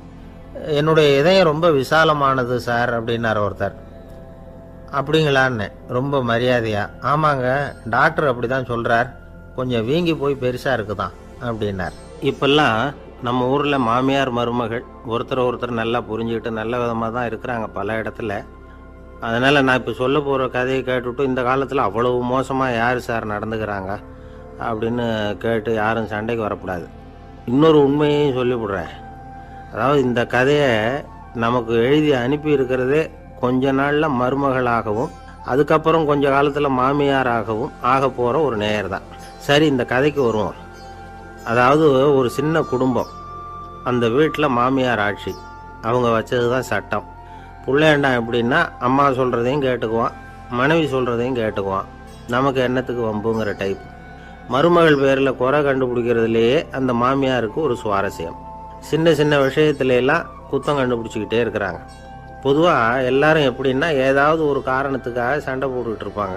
அந்த அம்மா எப்படின்னா ஏதாவது ஒரு சண்டையை போடுறதுக்காக காரணத்தை தேடிக்கிட்டு இருப்பாங்க. அப்படி ஒரு மனசு. அந்த மருமக பொண்ணு பாவம் பயந்து பயந்து ஒவ்வொரு காரியமும் செஞ்சுக்கிட்டு வந்தது. இப்படியே பல வருஷம் ஓடி போட்டுது. அந்த மாமியாருக்கும் ரொம்ப வயசாகிட்டுது. இருந்தாலும் அந்த பழைய சுபாவம் மட்டும் மாறவே இல்லை. திடீர்னு ஒரு நாள் பக்கவாதம் வந்து அந்த அம்மாவுக்கு ஒரு பக்கம் கை கால் இழுத்துக்கிட்டுது, வாய் சுத்தமாக பேச முடியாமல் போயிட்டுது, சத்தம் மட்டும் வரும். ஒரு பக்கத்து கை காலை அசைக்க முடியும், பேசுறதெல்லாம் கையால் தான், அதாவது கை சைகையால். இப்படிப்பட்ட நிலைமையில கூட அந்த பொண்ணு தண்ணியோ பாலோ இவங்க எதிரில் கொண்டாந்து வச்சா அதை வேணும்னே தட்டி விட்டுட்டு ஒம்பு வளர்க்குறது. அதுக்கப்புறம் அந்த பொண்ணு தரையை சுத்தப்படுத்தும்ல, அதை பார்த்து ரசிக்கிறது. இருந்தாலும் அந்த பொண்ணு இதையெல்லாம் பெருசுப்படுத்தாமல் ரொம்ப பொறுமையாக தான் இருந்தது. ஒரு நாள் வீட்டில் வச்சுருந்த பாலை பூனை குடிச்சிட்டு போயிட்டுது. வயசான காலத்தில் இந்த அம்மா பால் இல்லாமல் கஷ்டப்படுவாங்களே அப்படின்னு நினச்சி பக்கத்து வீட்டில் போய் கொஞ்சம் பால் வாங்கிட்டு காய்ச்சி மாமியார் முன்னாடி கொண்டாந்து வச்சுது அந்த பொண்ணு. வழக்கம் போல் அந்த அம்மா பாலை தட்டி விட்டுட்டாங்க. இதை அந்த மருமக பொண்ணு கவனிச்சுட்டுது. இவ்வளவு நாள் பொறுமையாக இருந்த இந்த மருமகளுக்கு இன்னைக்கு இதை பார்த்து தான் அசாத்திய கோபம் வந்துட்டுது. கதவுக்கு பக்கத்தில் சாத்தி வச்சிருந்த உலக்கையை எடுத்து மாமியார் தலையில் போட, அது குறி தவறி கழுத்தில் பட, அந்த அம்மா கழுத்தை பிடிச்சிக்கிட்டு ஊன்னு கத்த, இந்த பொண்ணு ஒன்றும் அலட்டிக்காமல் உலக்கையை எடுத்து மறுபடியும் கதவு பக்கம் சாத்தி வச்சுட்டு அது பாட்டுக்கு நடந்து போயிட்டுது. இருந்தாலும் மனசுக்குள்ளே லேசாக ஒரு பயம். கணவன் வீட்டுக்கு வந்ததும் என்ன விஷயம்னு கேட்டால் எப்படி சமாளிக்கிறது? அன்னைக்குன்னு பார்த்து ரொம்ப நேரம் கழித்து வீடு வந்து சேர்ந்தான் கணவன். உடனே அந்த அம்மா புகார் பண்ண ஆரம்பிச்சுட்டுது. பேச்சு தான் வராத, அதனால் ஒரு பக்கத்து கையால் சைகை காட்டுது. கதவுக்கு பக்கத்தில் இருந்த உலக்க பக்கமாக கையை நீட்டி காட்டி, அப்படியே அந்த கையை தன் கழுத்துக்கு பின்பக்கமாக சுற்றி காட்டி, நாக்கை வெளியில் நீட்டி நடந்த விஷயத்தை புரிய வைக்கிறதுக்கு முயற்சி பண்ணுது. இவனுக்கு ஒன்றும் புரியல, என்ன சொல்கிறாங்க அம்மா அப்படின்னு மனைவிகிட்ட கேட்குறான். அதுக்கு அந்த பொண்ணு ரொம்ப புத்திசாலித்தனமா, என்னங்க உங்கள் அம்மா சொல்கிறது உங்களுக்கு இன்னும் புரியலையா? அவங்க உங்களை பார்த்து என்ன சொல்கிறாங்கன்னா, ஏண்டா உலக்க மாதிரி நிற்கிற, சாக போகிற எனக்கு சங்கிலி எதுக்கு, என் கழுத்தில் கிடக்கிற இந்த சங்கிலியை கழட்டி என் மருமக கழுத்தில் போடுறா அப்படின்னு சொல்கிறாங்க அப்படின்னு தான். ஓ அப்படியா விஷயம்னு சொல்லி அம்மா கழுத்தில் இருந்த சங்கிலியை எடுத்து மனைவி கழுத்தில் போட்டுட்டு, அம்மா உன் விருப்பப்படியே போட்டாச்சு, இனிமேலாவது நிம்மதியாக படுத்து தூங்கு அப்படின்னு சொல்லிவிட்டு உள்ளே போயிட்டான். பார்த்தீங்களா கதையை? அதனால தான் மாமியார்கள் சைகை காட்டுறதுன்னா கூட இனிமேல் ஜாக்கிரதையாக இருக்கணும். ஆஃபீஸில் வேலை பார்க்குற ஒருத்தர் வந்தார். பேசாமல் ஒரு 10 நாள் லீவு போட்டுடலாமா பார்க்குறேன் அப்படின்னார். ஏன்னு கேட்டோம். என்னுடைய மேலதிகாரி ஒரு முசுடு சார், அவர்கிட்ட வேலை பார்க்குறது ரொம்ப கஷ்டமாக இருக்குது அப்படின்னார். ஆஃபீஸில் வேலை பார்க்குறவங்கெல்லாம் ஒரு விஷயத்தை நல்லா ஞாபகத்தில் வச்சுக்கணும். மேலதிகாரிங்கிறவர் ஒரு பெரிய மகான் இல்லை, அவரும் ஒரு மானிட பிறவி தான். சராசரி மனுஷனுக்குள்ள பலம் பலவீனம் ரெண்டும் அவருக்கும் உண்டு. அதனால் அவரை கொஞ்சம் அனுசரித்து போகிறதுக்கு பழகிறது தான் நல்லது. மேலதிகாரிகளில் பல வகை உண்டு, அதில் முக்கியமாக 3 வகை. அதில் ஒரு வகை எப்படி தெரியுமா? உங்களை ஒரு வேலை செய்கிற மெஷினாக மட்டுமே நினைக்கக்கூடிய வகை. இவங்கெல்லாம் எப்படின்னா, எங்கேயாவது வெளியூர் போயிருந்தா கூட அங்கேருந்து ஃபோன் பண்ணுவாங்க, அந்த வேலை என்னாச்சு இந்த வேலை என்னாச்சு அப்படின்னு. இவங்களுக்கெல்லாம் உங்கள் நலனை பற்றியோ உங்கள் குடும்பத்தை பற்றியோ அக்கறை இருக்காது. நீங்கள் சொல்கிற யோசனை எதுவும் இவங்ககிட்ட எடுபடாது. கொடுத்த வேலையை பாரு, நீ எனக்கு புத்தி சொல்ல வேணாம் அப்படிம்பாங்க. இவங்களை அனுசரித்து போகிறதுக்கு ஒரே வழி, இவங்க எதை சொன்னாலும் சரின்னு சொல்லிவிட்டு வேலையை கவனிக்க வேண்டியது தான். இவங்ககிட்ட வேற எந்த கேள்வியும் கேட்டுக்கிட்டு இருக்கக்கூடாது. ஆமாம் சாமி போடுறது கௌரவ குறைச்சல் இல்லை, அது ஒரு அலுவலக சௌகரியம், அவ்வளவுதான். இன்னொரு வகையான மேலதிகாரிகள் எப்படி தெரியுமா? இவங்கெல்லாம் ஆஃபீஸ் வேலையை பற்றி அதிகமாக கவலைப்பட்டுக்கிட்டு இருக்க மாட்டாங்க. தங்களுடைய சொந்த இமேஜ் பாதிக்கப்படக்கூடாதுங்கிறதுலையே கவனமாக இருப்பாங்க. இவங்கெல்லாம் அடிக்கடி உங்கள் நலனை விசாரிப்பாங்க. அதே மாதிரி நீங்களும் அவரை விசாரிக்கணும்னு எதிர்பார்ப்பாங்க. இந்த ரக அதிகாரிகளுக்கெல்லாம் புது வருட வாழ்த்து அனுப்பலாம், பிறந்தநாள் வாழ்த்து அனுப்பலாம். அவருக்கு எங்கேயாவது ஒரு பாராட்டு விழா நடந்தால் முதல் வரிசையில் போய் உட்காந்து உங்கள் முகத்தை காட்டலாம். ஆஃபீஸ் வேலையை மட்டுமே பார்க்குற பணியாளர்கள் இது மாதிரி அதிகாரிகள்கிட்ட நல்ல பேர் வாங்க முடியாது. இன்னொரு வகையான மேலதிகாரிகள் உண்டு. அவங்க எப்படின்னா, ஆஃபீஸ் வேலையை பற்றியும் கவலைப்பட மாட்டாங்க, தனக்கு கீழே வேலை பார்க்குறவங்கள பற்றியும் கவலைப்பட மாட்டாங்க. எக்காரணம் கொண்டும் தன்னுடைய பொசிஷனுக்கு ஆபத்து வந்துடக்கூடாதுன்னே நினைக்கக்கூடியவங்க இவங்க. இவங்களால் கடுமையான வேலை செய்யவும் முடியாது, தீர்மானிக்கவும் முடியாது. எந்த முடிவையும் எடுக்காமல் அப்படியே தள்ளி போட்டுக்கிட்டே போடுவாங்க எல்லாத்தையும். இதனால் என்ன ஆகும்னா, இவருக்கு கீழே வேலை பார்க்குற உங்களுக்கு பொறுப்பு அதிகமாகிடும். இவங்ககிட்ட போய் பிரச்சனையை மட்டும் சொல்லி பிரயோஜனம் இல்லை, அதுக்கான முடிவுகளை நீங்களே சொல்லணும். அப்போ தான் இது மாதிரி அதிகாரிகள்கிட்ட நல்ல பேர் வாங்கலாம். அட்லீஸ்ட் கெட்ட பேர் வாங்காமலாவது காலம் தள்ளலாம். ஆஃபீஸில் வேலை பார்க்குறவங்க முக்கியமாக சில விஷயங்களை ஞாபகத்தில் வச்சுக்கணும். ஆஃபீஸில் நடக்கிற நல்லது கெட்டது எதுவாக இருந்தாலும் உடனடியாக மேலதிகாரிகிட்ட தெரிவிக்கிறது நல்லது. 3வது மனிதர் மூலமாக அதை அவர் தெரிஞ்சுக்கிறது அவ்வளவு நல்லதில்லை. எந்த மேல் அதிகாரியுமே தான் இந்த சர்பாஸ் செய்யப்படுறத விரும்புறதில்லை. அதனால் அவருக்கு தெரியாமல் மேலிடத்துக்கு மணி எழுதி போடக்கூடாது. அப்படி எழுதி போடுறவங்க சில பேர் இருக்கிறாங்க. நீங்களும் உங்கள் மேலதிகாரியும் தொழில் ரீதியாக ஒரே படிப்பு படித்தவராக இருக்கலாம். அப்படி இருந்ததுன்னா அட்ஜஸ்ட் பண்ணி போகிறது கொஞ்சம் கஷ்டம்தான். இதை மனசில் வச்சுக்கிட்டு நடந்துக்கணும். உங்களுக்கும் அவருக்கும் அபிப்பிராய பேதமா, அது அவருக்கும் உங்களுக்கும் உள்ள தனிப்பட்ட பிரச்சனை. அதை விளம்பரப்படுத்திகிட்டு இருக்கக்கூடாது. அது அவருடைய கோபத்தை கிளறும். உங்கள் மேலதிகாரி உங்கள் கூட படித்தவராக இருக்கலாம். அதுக்காக அவர் எல்லாருக்கும் முன்னாடி அடைய கிச்சாமி எப்படிறா இருக்க அப்படின்லாம் கேட்டுக்கிட்டு இருக்கக்கூடாது. பொதுவாக யாரும் அதை விரும்புறதில்லை. இவ்வளவையும் உங்கள் மனசில் வச்சுக்கிட்டு கொஞ்சம் சாமர்த்தியமாக நடந்துக்கிட்டிங்கன்னா ஆஃபீஸ் உங்களுக்கு அவஸ்தையாக இருக்காது, ஆனந்தமாக இருக்கும். ஒரு மேலதிகாரி தன்கிட்ட வேலை பார்க்குற ஒருத்தரை பற்றி ரொம்ப பெருமையாக சொன்னாராம். எங்கள் ஆஃபீஸில் எவ்வளவோ பேர் வேலை பார்க்குறாங்க, எல்லாரும் தினமும் ஏதாவது பிரச்சனைகளை சொல்லிகிட்டு இருப்பாங்க. ஆனால் இவர் ஒருத்தர் மட்டும்தான் இது வரைக்கும் என்கிட்ட எந்த பிரச்சனையும் சொன்னதே இல்லை. அவர் பாட்டுக்கு வருவார், வேலை பார்ப்பார், போயிடுவார் அப்படின்னாராம். நான் உடனே அவ்வளவு பெருமைக்குரிய அந்த ஊழியரை பார்த்து கேட்டேன், ஏன்பா உன்னுடைய மேலதிகாரிகிட்ட நீ எந்த பிரச்சனையும் கொண்டுகிட்டு போகிறதே இல்லையாமே அப்படின்னு கேட்டேன். அதுக்கு அவர் சொல்கிறாரு, ஆமாங்க, அது ஏன்னா அவரால் எந்த பிரச்சனையுமே தீர்க்க முடியாதுங்கிறது எனக்கு நல்லா தெரியும், அதனால் அப்படி செய்கிறேன், வேற ஒன்றும் இல்லை அப்படின்னார் ரொம்ப பொறுமையாக. ஒரு ஊரில் ஒருத்தர் இருந்தான். ஒரு நாள் காலையில் எழுந்திரிச்சான். ஒரு 10 ரூபாய் எடுத்து சட்டை பையில் வச்சுக்கிட்டான். கடை தெருவுக்கு புறப்பட்டான். காய்கறி வாங்குறதுக்காக அவன் போகிறான். காய்கறி சந்தைக்கு போய் சேர்ந்தான். கத்திரிக்காய் 4 கிலோ கொடுங்கன்னா கொடுத்தாங்க. காசு கொடுக்கறதுக்காக சட்டை பையில் கையை விட்டான். பணத்தை காணும். 10 ரூபாய் சட்டை பையில் வச்சுக்கிட்டு தான் வந்தான். அது இப்போ அங்கே இல்லை. வழியில் எங்கேயோ அது விழுந்துட்டு போட்டுருக்கு. அல்லது யாராவது திருடர்கள் தெரியாமல் அதை எடுத்துக்கிட்டு போட்டாங்களா என்னன்னு தெரியல. எப்படியோ 10 ரூபாய் அவன் இழந்துட்டான். கையில் காசு இல்லை. அதனால் கத்திரிக்காயை திருப்பி கொடுத்துட்டு கவலையோடு வீட்டுக்கு திரும்பி வந்தான். அதையே நினச்சிக்கிட்டு இருந்தான். அவனுக்கு துக்கம் அதிகமாக போச்சு. அழ ஆரம்பிச்சிட்டான். காய்கறிகள் வாங்கிட்டு ஆனந்தமாக சமைச்சு சாப்பிட்லாம்னு நினச்சோம். அது முடியாமல் போச்சேங்கிற கவலை அவனுக்கு. அதனால் அதை மறக்கவே முடியல. இது நடந்து கொஞ்ச நாள் ஆச்சு. அதே மனுஷன் இன்னொரு நாள் அதே மாதிரி புறப்பட்டான். பணத்தை எடுத்து பையில் வச்சுக்கிட்டான். காய்கறி சந்தையை நோக்கி போய்கிட்டு இருக்கிறான். இப்போ வழியில் ஒரு ஏழை பையனை பார்த்தான். தம்பி எங்கே போகிற அப்படின்னு கேட்டான். ஐயா பள்ளிக்கூடத்துக்கு போய்கிட்டு இருக்கிறேன்னா அவன். சரி, அதுக்கே எவ்வளவு கவலையோடு போய்கிட்டுருக்கிற அப்படின்னு விசாரித்தான் அவன். ஐயா நான் ரொம்ப ஏழை, வீட்டில் வசதி இல்லை, பரீட்சைக்கு பணம் கட்டணும், இன்றைக்கி கடைசி நாள், என்ன செய்கிறதுன்னு தெரியலன்னா. இவன் பார்த்தான். தாங்கிட்ட இருக்கிற பணத்தை எடுத்து அந்த பையன்கிட்ட கொடுத்தான். இதை வச்சுக்கோ, உடனே பணத்தை கட்டு, நல்லா படி, பரீட்சை எழுது அப்படின்னு சொல்லிவிட்டு திரும்பி வந்துட்டான். வெறுங்கையோடு திரும்பி வந்தும் வீட்டில் கேட்குறாங்க, எங்கே காய்கறின்னு வழக்கம் போல் கேட்டாங்க. இவன் நடந்ததை சொன்னான். இப்போ வீட்டில் இருந்தவங்க அவங்ககிட்ட ஒரு கேள்வி கேட்டாங்க. ஏங்க இதே மாதிரி முன்னாடி ஒரு தடவை காய்கறி வாங்க போய் வெறுங்கையோடு திரும்பி வந்தீங்க, இப்போவும் வெறுங்கையோடு தான் திரும்பி வந்திருக்கிறீங்க. ஆனால் முன்னாடி வந்தப்போ வருத்தமாக இருந்தீங்க, இப்போ உங்கள் முகத்தில் வருத்தம் தெரியலையே அப்படின்னு கேட்டிருக்கிறான். அதாவது வீட்டில் இருக்கிறவங்க கேட்டாங்களாம். இப்போ அந்த மனுஷன் யோசிக்க ஆரம்பித்தானான், இந்த 2 நிகழ்வுகளுக்கு என்ன வித்தியாசம்? போன தடவையும் அவன் பணத்தை இழந்தான், இந்த தடவையும் அவன் பணத்தை இழந்திருக்கிறான். போன தடவை யாரோ திருடிட்டு போயிட்டாங்க, இந்த தடவை அவனாவே ஒரு பையன் பேரில் இறக்கப்பட்டு எடுத்து கொடுத்துருக்குறான். அன்னைக்கு பணம் போயிட்டுதேன்னு வருத்தமாக இருந்தது, இன்றைக்கி பணம் போனாலும் மனசுக்கு மகிழ்ச்சியாக இருக்குது, நிறைவாக இருக்குது. கொஞ்சம் யோசிச்சு பாருங்கள். பணத்தை இழந்தது மகிழ்ச்சிக்கோ வருத்தத்துக்கோ காரணமாக இருக்க முடியாது. அப்படின்னா வேற எது காரணம்? அன்றைக்கு பணத்தை இழந்துட்டேன்னு அழுதான், இன்றைக்கு பணத்தை இழந்தாலும் மகிழ்ச்சியாக இருக்கிறான். ஆகவே மகிழ்ச்சிக்கும் துக்கத்துக்கும் இழப்பு காரணம் அல்ல, இழப்பு பற்றிய நம்முடைய அறிவு தான் காரணம் அப்படிங்கிறது பெரியவர்களுடைய கருத்து. எந்த பொருளும் நமக்கு கவலையை உண்டு பண்ணுறதில்ல, அந்த பொருள் பேரில் நாம் வைக்கிற பற்று தான் கவலையை உண்டு பண்ணுது.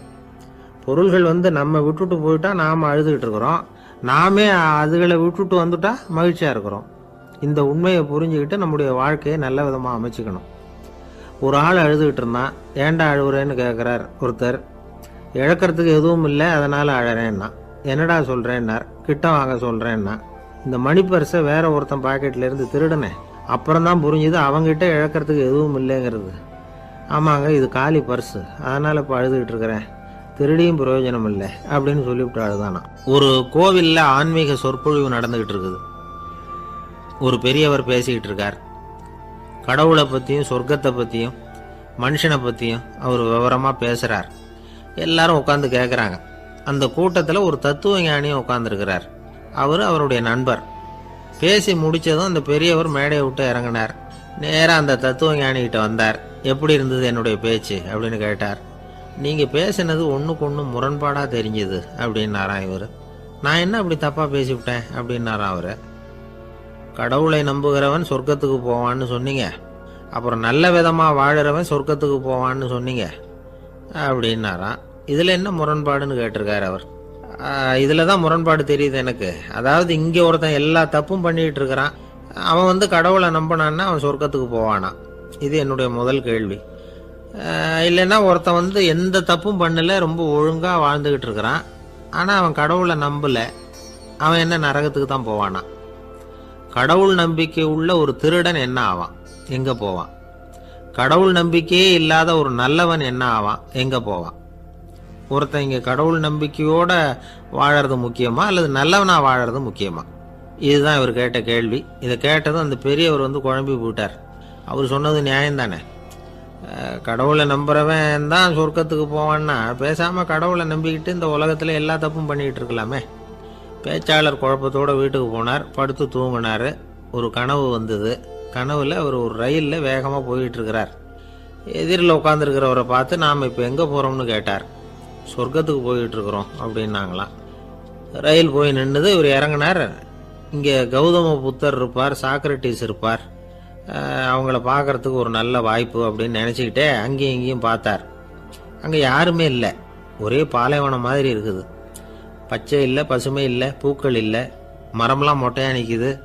எலும்பும் தோலுமா சில முனிவர்கள் அங்கேயும் இங்கேயுமா உட்காந்துருக்குறாங்க. இவர் அவங்கக்கிட்ட போய் இந்த புத்தர், சாக்ரட்டிஸ் இவங்கெல்லாம் எங்கே இருக்கிறாங்கன்னு கேட்டாராம். அப்படி யாரும் இங்கே இல்லையே, அவங்கெல்லாம் யார் அப்படின்னு திருப்பி கேட்டிருக்கிறாங்க. இவருக்கு அதிர்ச்சியாக போச்சு. அப்படின்னா அவங்க எங்கே போயிருப்பாங்க? உடனே ரயில் நிலையத்துக்கு ஓடி வந்தார். அப்போ தான் நரகத்துக்கு ஒரு ரயில் புறப்பட்டுக்கிட்டு இருந்தது அங்கேருந்து. அதில் ஏறி உட்காந்தார். ரயில் வேகமாக போச்சு. நரகம் நெருங்க நெருங்க காற்று குளிர்ச்சியாக வீச ஆரம்பிச்சு தான். வெளியில் பசுமையாக இருந்து தான். அழகான மலர்கள், அழகான நீர்நிலைகள், நந்தவனங்கள், ரொம்ப அருமையாக இருக்குது. ரொம்ப அங்கே இருந்தவங்கெல்லாம் ரொம்ப மகிழ்ச்சியாக உல்லாசமாக வேறு இருந்திருக்கிறாங்க. எங்கே பார்த்தாலும் ஆடல் பாடல் உற்சாகம். இவர் ரயிலை விட்டு இறங்கினார். அவருக்கு சந்தேகம், இதுவா நரகம் அப்படின்னு விசாரிச்சிருக்கார். ஆமாம், இதுதான் நரகம்னாங்களாம். எனக்கு ஒரு சந்தேகம் இருக்கார். என்னன்னு கேட்டிருக்காங்க. கௌதம புத்தரும் சாக்ரட்டிஸும் லாவோஸும் இவங்க மாதிரி இன்னும் பல பேரும் கடவுள் நம்பிக்கை இல்லாதவங்க, அவங்கெல்லாம் இங்கே இருக்கிறாங்களா அப்படிங்கிறது தான் என்னுடைய சந்தேகம் அப்படின்னாராம்.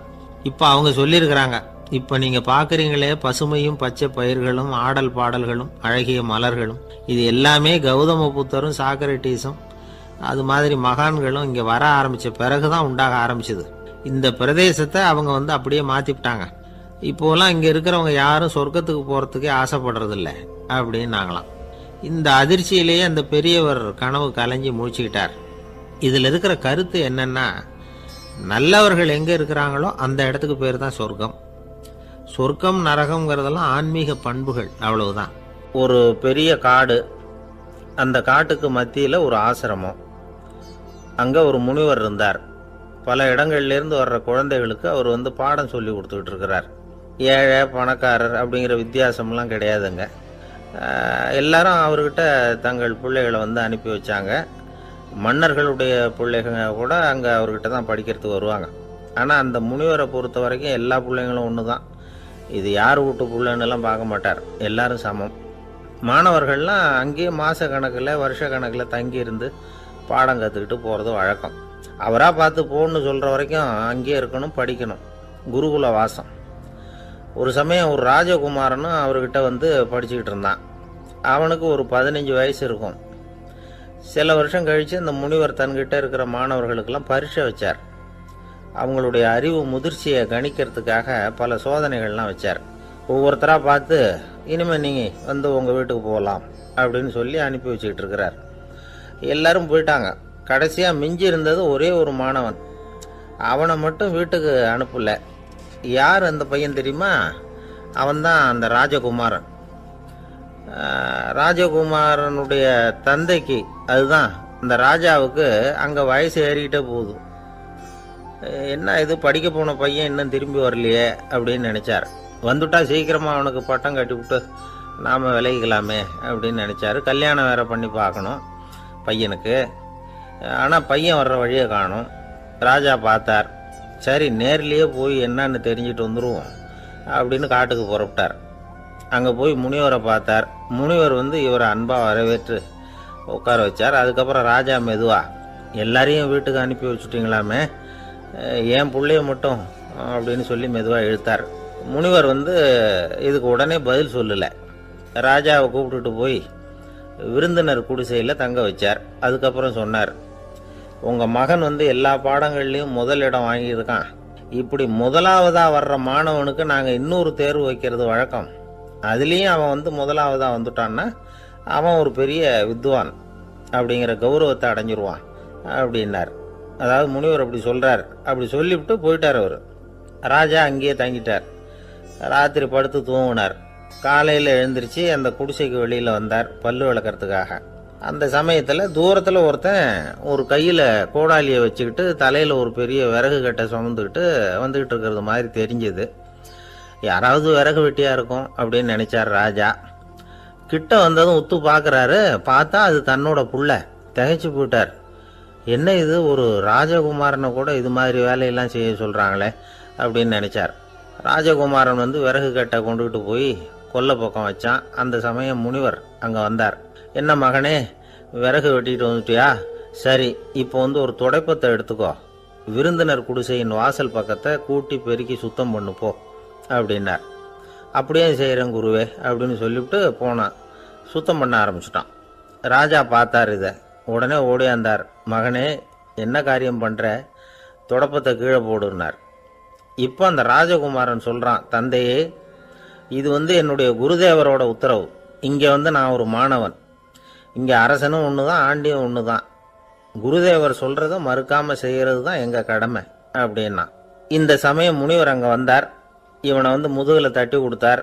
அப்புறம் ராஜா கிட்ட சொன்னார், அரசே, உங்கள் புள்ள எங்கள் கடைசி தேர்வுலையும் வெற்றி பெற்றுட்டான். பணிவு தான் மாணவர்களின் மிக உயர்ந்த குணம். குருநாதர் சொல்றது மனசுக்கு பிடிக்கலன்னா கூட மறுக்காம செய்யணும். அப்படி செய்யறதுனால எதை செய்யலாம் எதை செய்யக்கூடாது அப்படிங்கிற விவேகம் அவங்களுக்கு வந்துடும். செய்யக்கூடாததை கூட பெரியவங்க சொல்லிவிட்டா செஞ்சுதான் ஆகணும் அப்படிங்கிற பணிவு அவங்களுக்கு வந்துடும். இந்த குணம் வந்துட்டுதுன்னா அவங்க எத்தனை கடினமான வேலையாக இருந்தால் கூட ரொம்ப சுலபமாக செஞ்சு முடிச்சிருவாங்க. தூக்கத்திலேயும் அப்புறம் துக்கத்திலேயும் தோண்டு போட மாட்டாங்க. இந்த பணிவும் விவேகமும் அவங்கக்கிட்ட மன உறுதியை ஏற்படுத்தும். அந்த உறுதி உங்கள் பையனுக்கு வந்தாச்சு. இனிமேல் அவனை நீங்கள் அழைச்சிட்டு போகலாம். அவன் நிச்சயமாக பேரும் புகழும் பெறுவான் அப்படின்னார். ராஜா அவரை பார்த்து, குருதேவா, புரிஞ்சுக்கிட்டேன், என்னை மன்னிக்கணும் அப்படின்னாரு. அதுக்கப்புறம் மகனை அழைச்சிக்கிட்டு நாட்டுக்கு திரும்பி வந்துட்டார். இந்த கதையை இன்று ஒரு தகவலில் சொல்லுங்கள் சார், உங்கள் நிகழ்ச்சியில் சொல்லுங்கள் சார் அப்படின்னு சொல்லி மாணவர்கள் கேட்டால் பணிவாக இருக்கிறது எப்படி அப்படிங்கிறத புரிஞ்சுக்குவாங்க அப்படின்னு சொன்னார் ஒருத்தர். சரி, சொல்லுவோம். அதுக்கு முன்னாடி நேர்லேயே ஒரு பையன்கிட்ட சொல்லி பார்க்கலாமே அப்படின்னு தோணுச்சு. உடனே ஒரு பையனை கூப்பிட்டோம். ஏன்பா, உங்கள் வாத்தியார் உனக்கு இது மாதிரி ஒரு பரீட்சை வச்சா என்ன பண்ணுவேன் அப்படின்னு கேட்டோம். நானும் அப்படி தான் சார் நடந்துக்குவேன். விறகு வெட்டுவேன், தொடப்பத்தினால கூட்டி சுத்தம் பண்ணுவேன், உடனே செஞ்சு முடிச்சிருவேன் சார் அப்படின்னா. பலே பரவாயில்லையே அப்படின்னோம். ஆமாம் சார், அப்படி செஞ்சால் தானே வீட்டுக்கு அனுப்புவார், இல்லைன்னா இன்னொரு வருஷம் இங்கேயே இருந்து படின்னு சொல்லி விடுவார், அதனால் அப்படி செய்வேன் அப்படிங்கிறான் அந்த பையன். இந்த உலகத்தில் உண்மையாகவே வேதாந்தம் பேசுகிறவங்களும் உண்டு, உள்ளுக்குள்ளே வேற மாதிரி இருந்துக்கிட்டு வெளியில் வேதாந்தம் பேசுகிறவங்களும் உண்டு. ஒரு ஆள் இருந்தார். அவரும் ஒரு கடை வச்சு வியாபாரம் பண்ணிக்கிட்டு இருந்தார். மகா கஞ்சன், யாருக்கும் எந்த உதவியும் செய்ய மாட்டார். எச்சில் கையென்ன ஈர கையை கூட உதற மாட்டார். அப்படிப்பட்ட மனுஷன். அந்த ஊருக்கு ஒரு முனிவர் வந்துக்கிட்டு இருந்தார். வருஷத்துக்கு ஒரு தடவை வருவார். ஒரு நாள் 2 நாள் இருப்பார், அப்புறம் போயிடுவார். அந்த முனிவர் வர்றப்போலாம் இந்த ஆள் எழுந்திரிச்சு ஓடி போய் அவரை வரவேற்பான். ரொம்ப பெரிய வேதாந்தி மாதிரி அவர்கிட்ட பேசிக்கிட்டு இருப்பான். காயமே இது பொய், வெறும் காற்றடைத்த பையும்மா, தர்மம் தலைகாக்கும்மா. பணம் என்ன சார் பணம், இன்னைக்கு ஒருத்தன் கையில் இருக்கும், நாளைக்கு ஒருத்தன் கையில் இருக்கும், எல்லாம் மாயம். எனக்கு தான் இன்னமும் இந்த சம்சார பந்தத்திலிருந்து விடுபடுறதுக்கு நேரம் வரலேம்மா. அந்த முனிவரும் இந்த ஆள் இப்படி சொல்கிறத கேட்ட உடனே, ஏப்பா அப்படி சொல்கிற, இப்போ கூட நீ சரின்னு சொல்லு, உனக்கு தீட்சை கொடுத்து இதிலேருந்து விடுபடுற ஞானத்தை போதிக்கிறேன் பார். உடனே அந்த ஆள் என்ன சொல்லுவான் தெரியுமா? ஐயோ சாமி, இப்போ அது எப்படிங்க முடியும், பிள்ளைங்கள்லாம் சின்ன சிறுசுங்க, அதுகளுக்கெல்லாம் ஒரு கல்யாணம் காட்சின்னு செஞ்சு கடமையை முடிச்சுட்டா நீங்கள் சொல்கிறபடி செஞ்சு விடலாம்மா. சரி, இன்னும் முனிவர் போயிடுவார். அடுத்த வருஷம் வருவார். இவன் வழக்கம் போல் வேதாந்தம் பேசுவான். சரி, தீட்சை கொடுக்குறேன் வா அம்பார். பேரம்பேத்தியை பார்க்கணும், கோர்ட்டில் கேஸ் ஒன்று இருக்குது, அது முடியணும் அப்படின்னு தயங்க ஆரம்பிச்சிருவான். எல்லாம் சொல்லுவான், ஆனால் குடிக்கிறதுக்கு தண்ணி கூட கொடுக்க மாட்டான். ரொம்ப வருஷம் கழித்து மறுபடியும் ஒரு நாள் அந்த ஊருக்கு முனிவர் வந்தார். இவன் கடைக்கும் வந்தார். அப்புறம் அங்கே கல்லாவில் நம்ம ஆள் இல்லை. அவன் புள்ள தான் உட்காந்துருக்கிறான். அப்பாவை போலவே புள்ளையும் எழுந்திரிச்சு ஓடியாந்து முனிவரை வரவேற்றான். அப்பா எங்கேன்னு விசாரிச்சார் முனிவர். ஐயோ, அதை ஏன் கேட்குறீங்க சாமி? உங்ககிட்ட தீட்சை வாங்கி இந்த சம்சார பந்தத்திலேருந்து விடுதலை பெறணும்னு சொல்லிக்கிட்டே இருப்பார். அது நிறைவேறாமலே போய் சேர்ந்துட்டார். போன மாதம் ஒரு நாள் திடீர்னு நெஞ்சு வலிக்குதுன்னார். அவ்வளவுதான், போட்டுன்னு போயிட்டார் அப்படின்னு புலம்புனான் பையன். இதை கேட்டதும் முனிவர் சிரிச்சாரான். அவன் எங்கடா போவான்? உன் அப்பா எங்கேயும் போகல, இதோ வாழை ஆட்டிக்கிட்டு உன் காலடியிலே இருந்துகிட்டு இருக்கான் பார் அப்படின்னு சொல்லி அங்கே நின்றுக்கிட்டு இருந்த ஒரு நாயை சுட்டி காட்டினாரான். என்ன சாமி சொல்கிறீங்க அப்படின்னு ஆச்சரியமாக கேட்டிருக்கான் பையன். உடனே முனிவர் அந்த நாயோட தலையில் ஒரு தட்டு தட்டி பேசுகிறா அப்படின்னாரான். உடனே அந்த நாய் வேதாந்தம் பேச ஆரம்பிச்சுட்டு தான். காயமே இது போய் வெறும் காற்றடைத்த பைய அப்படின்னு தான். முனிவர் சொன்னார், அடே இப்போவும் ஒன்றும் கெட்டு போகல, நீ விரும்புனா சொல்லு, உனக்கு தீட்சை கொடுத்து என் பின்னாடியே அழைச்சிட்டு போயிடுறேன், அங்கே அழைச்சிட்டு போய் உனக்கு ஞானத்தை போதிக்கிறேன், வர்றியா அப்படின்னு கேட்டிருக்காரு. உடனே அந்த நாய் சொல்லிச்சான், ஐயோ அதை ஏன் கேட்குறீங்க சாமி? நான் உண்ணாமல் தின்னாமல் ஏராளமான சொத்து சேர்த்து வச்சுட்டேன். என் பிள்ளைங்க அதோட பெருமை தெரியாமல் ராத்திரி நேரம்லாம் கதவை திறந்து போட்டுட்டு தூங்கிடுவாங்க. அதனால் இப்படி நாயாக பிறந்து ராத்திரி பகலாக சுற்றி சுற்றி காவல் காத்துட்டு கிடக்கிறேன். இப்போ எப்படி சாமி வர முடியும் அப்படின்னு கேட்டுதான். அறியாமையிலேயே சுகம் கண்டு இப்படி இருக்கிற ஆளுங்களுக்கு எப்படி விடுதலை கிடைக்கும், எப்போ விடுதலை கிடைக்கும் அப்படின்னு கேட்குறார் தசாவதானி, திருக்குறள் பேர் ராமையா. அவர் கேட்குறது நியாயம் தானே. இந்த காலத்து பையன் ஒருத்தன் அப்பா கிட்ட சொன்னான், அப்பா இன்னைக்கு நான் 1 ரூபா மிச்சப்படுத்தி விட்டேன் அப்படின்னு.